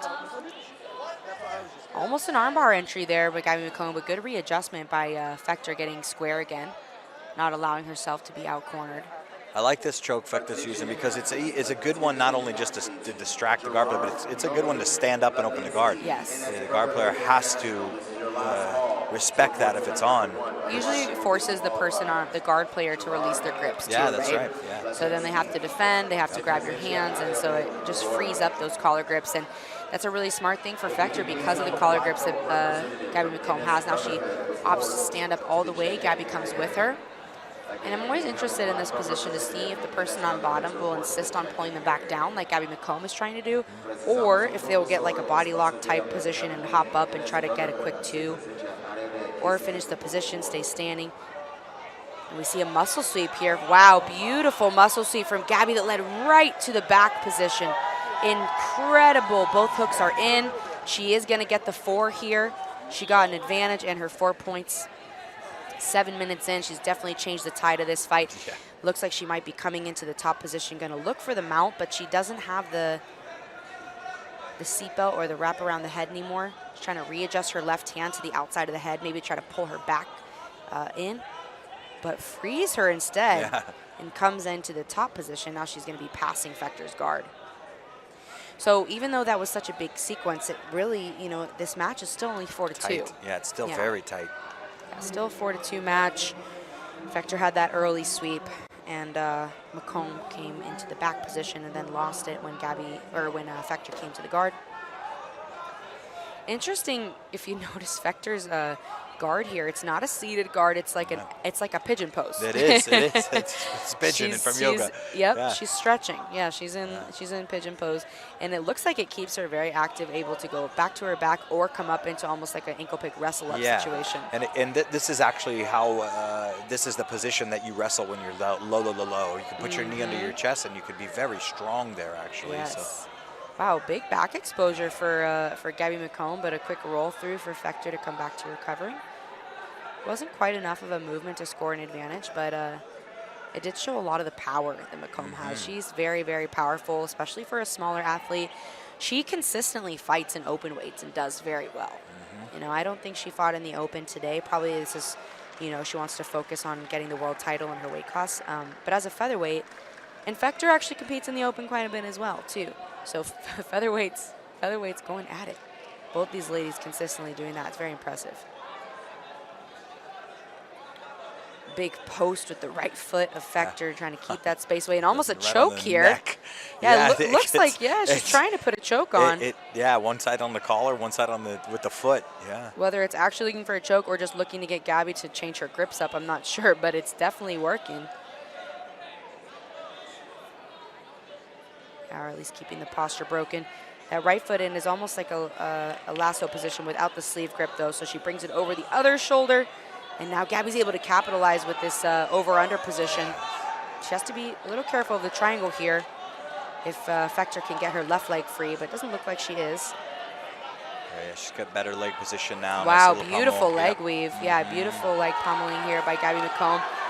Didn't score the 3, but looks like she's opting for the back now. And they are going to go out of bounds. This is a very tough position to go out of bounds in.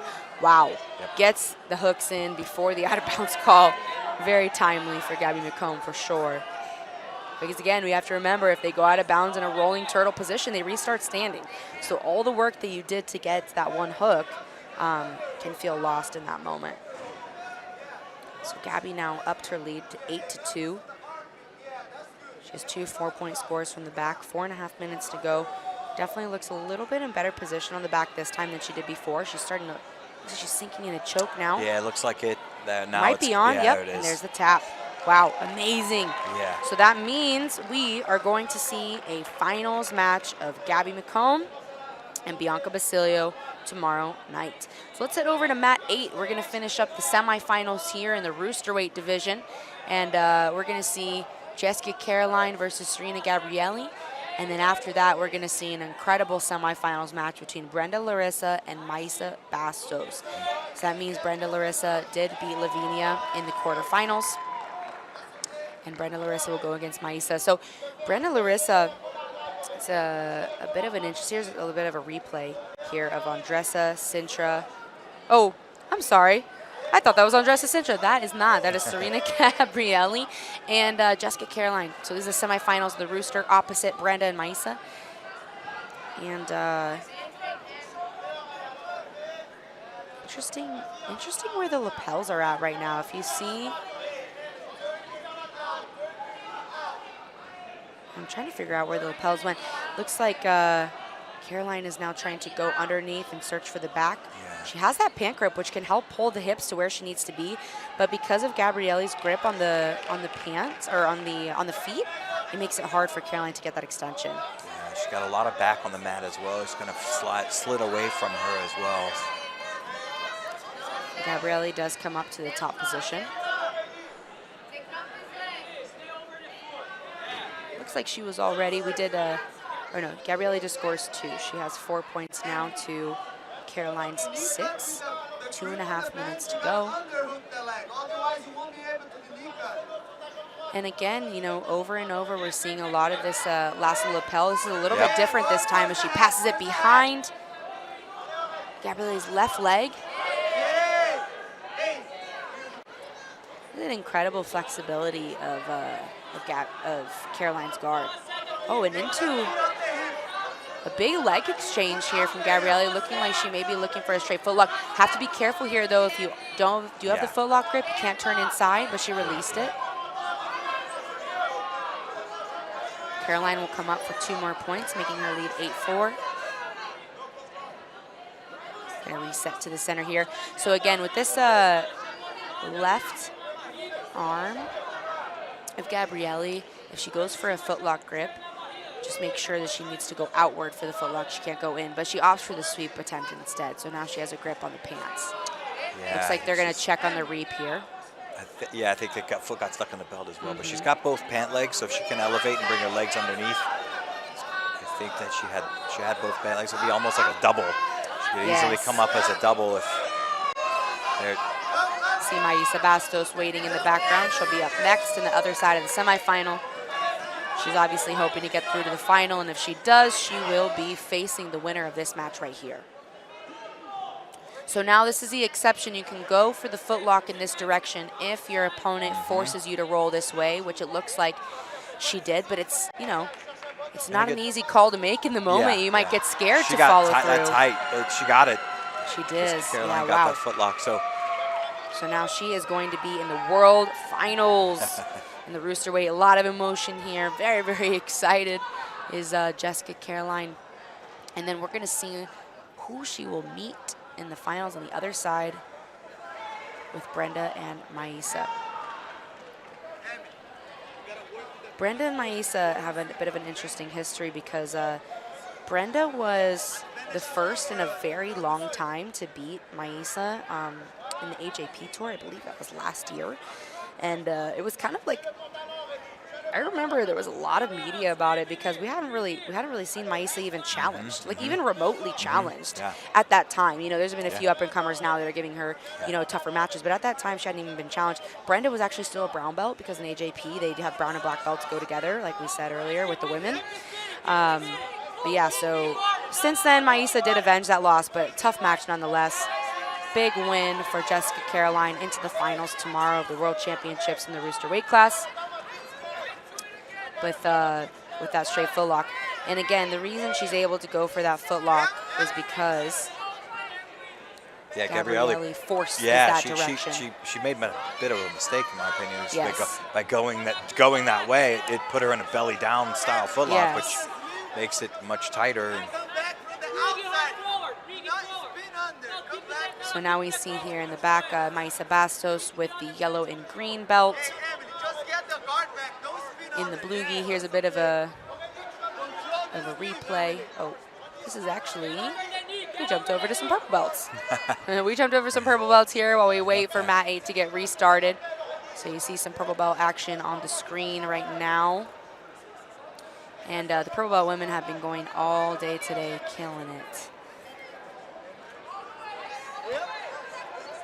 Ooh, nice triangle thrown up here. Wow, big adjustment on that triangle.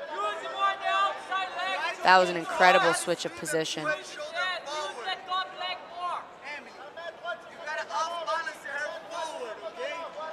It's the purple belt open class right here. I believe the quarterfinals.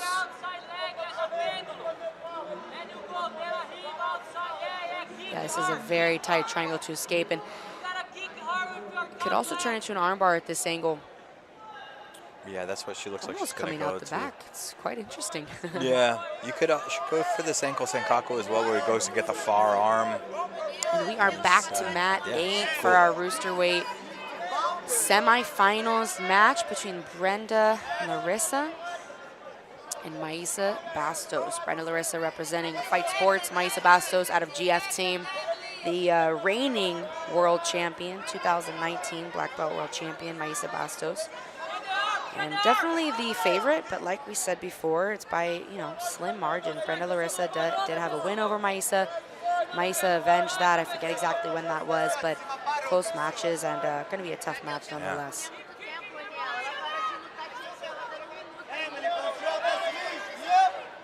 I believe this is Brenda Larissa's first black belt world championships. Her first black belt world championships against the current black belt world champion. Yeah, all right, here we go, 10 minutes. Again, Brenda Larissa in the blue gi and the black belt with the white bar. Myra Bastos in the blue gi with the red and the green belt. Oh, with the green and the yellow belt. Yeah. Too much red in the background on the screen. Definitely a guard pull dance right here. We're going to see who makes the first grips. Yep, double guard pull. So from here, potentially see a couple double guard pulls if somebody doesn't come up in the next 20 seconds. Wow. So they did not. They say that Myra sat second. So interestingly enough, the center referee thought that it was a guard pull for Larissa, which would mean that her coming up would give her 2 points as a sweep. The center ref waved that off. They called it a double guard pull, which means that or did they call it a double guard pull? I can't see the points. They didn't. So they actually called it a guard pull for Myra. So not even a double guard pull with an advantage for Larissa, just a guard pull for Myra. Larissa came up on top, so that means the score is even. Definitely not what Larissa had in mind. She either wanted to get that advantage or she wanted to play on bottom. So for two people with very similar styles who both prefer to be in the bottom to start the fight, that's a big battle to win in the beginning, right? So Myra definitely in a good spot here. Brenda in on a bit of a foot lock here on the left side. Yep, she has that grip around to the collar, which really makes things nice and secure. But if you look at the way that Myra's foot is pointed, because she knows not to roll inside, it's going to be very difficult for Brenda to roll her all the way over to the left and get the angle she needs with the toes pointed in the totally opposite direction. So it looks very safe.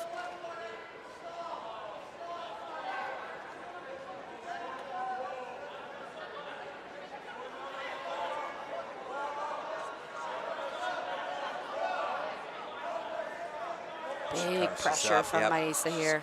Coming up, driving the knee to the floor on that right side, and she's going to need to keep the cross face and start to bring her leg back, and she could make a right underhook if she wished. From here, left underhook. Yeah, from here, Brenda's doing a great job with that right butterfly hook and also keeping the pant leg. So now she's able to bring her right foot out to the hamstring and come on top. Yep.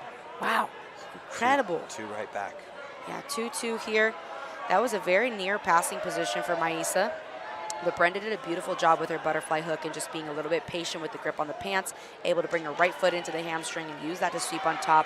But now we see a bit of an omoplata slash, could turn into a bit of a straight armbar here from Myra, which is similar to what we saw earlier from Louisa Montero against Natalie Hibero, although that was from 50-50, but similar position with the arm and the legs.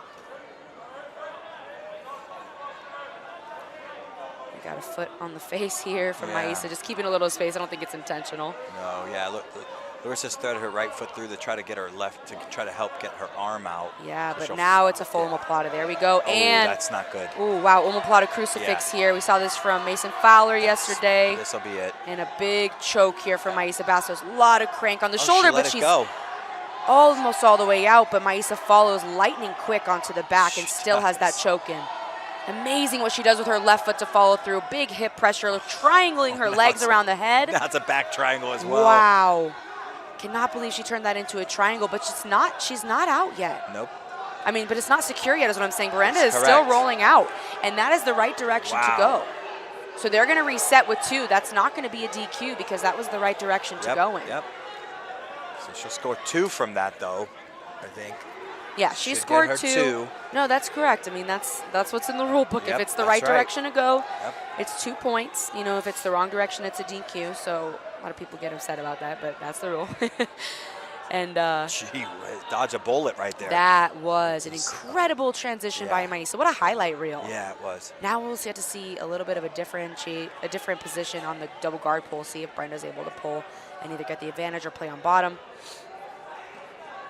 The dangerous thing is if you reach and sit without the grip, you risk a penalty, and that can make or break this match. So both very cautious. Not sure here if they called a pull. Looks like Brenda got the pull here. She's not fully seated though. Yeah. It's but hard to say, but now she's coming up for the single. She got to be careful though. Mysa will snap around to her back. Now we'll see if they restart them seated in the guard, because right at the end there, Brenda did fully sit down. Yep, they are going to be seated. So Brenda will be playing guard here. Mysa will be on the top. Now in this position, Brenda's definitely going to be looking for a sweep or potentially a back take. If she does get the sweep though and come up, she's still losing by 2 advantages. But I'm still thinking about the highlight reel that we just witnessed from Mysa. Yeah, crazy. Submission to submission to submission, and just relentless. And the speed at which her legs come around and her hips float is insane. Brenda with a nice, almost an inversion here, but it leads Mysa actually straight to the back. Brenda's still safe though with that underhook on the leg, right into she has that left foot over the hip. And she is now reaping, but it's not a legal reap, it's a false reap because she has an underhook on the left side. Yeah, if she passes that leg over the, it should be, and she could pass that leg over the other side and go into full ace. And then go pick up the feet. Yes. Hard to do with Mysa's weight all on her right foot, though, for sure.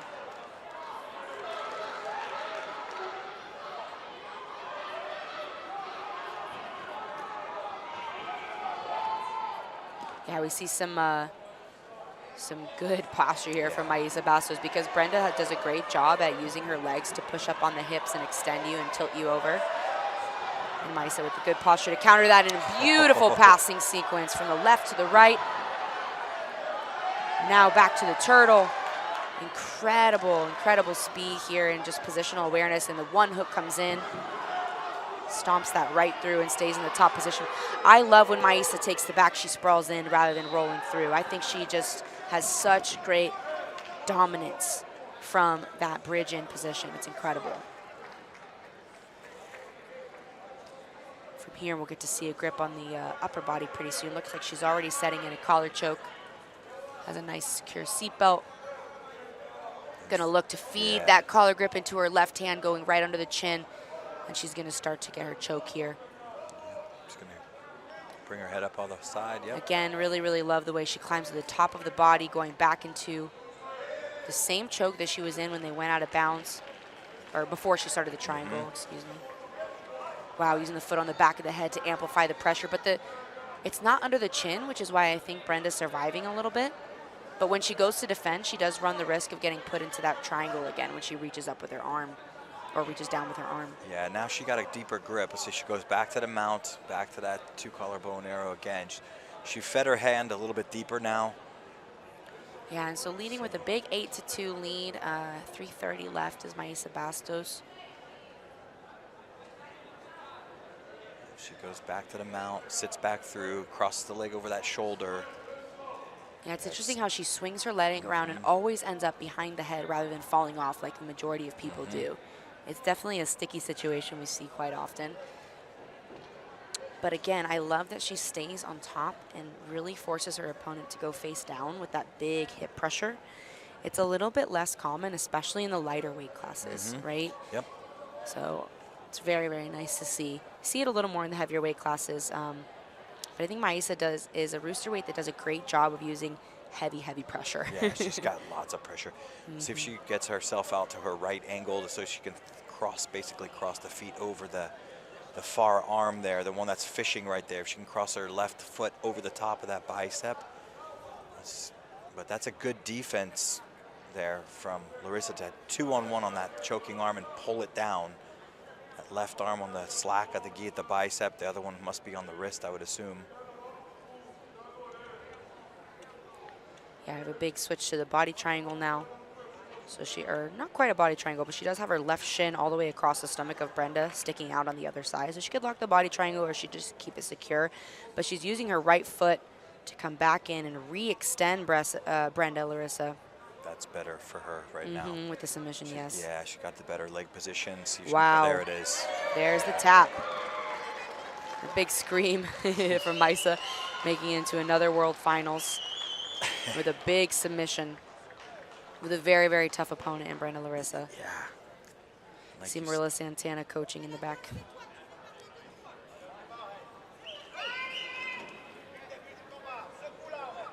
Might see a replay here of that final sequence with the choke, or maybe some highlights from the match. But happy to sit here and see Myra very excited too. Comes by it honestly. And very well deserved.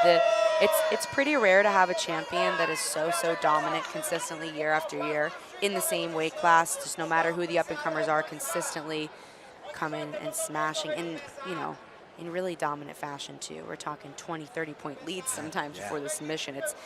It's very rare what she does. Yeah, incredible job by Myra. So she will go into another World Final tomorrow.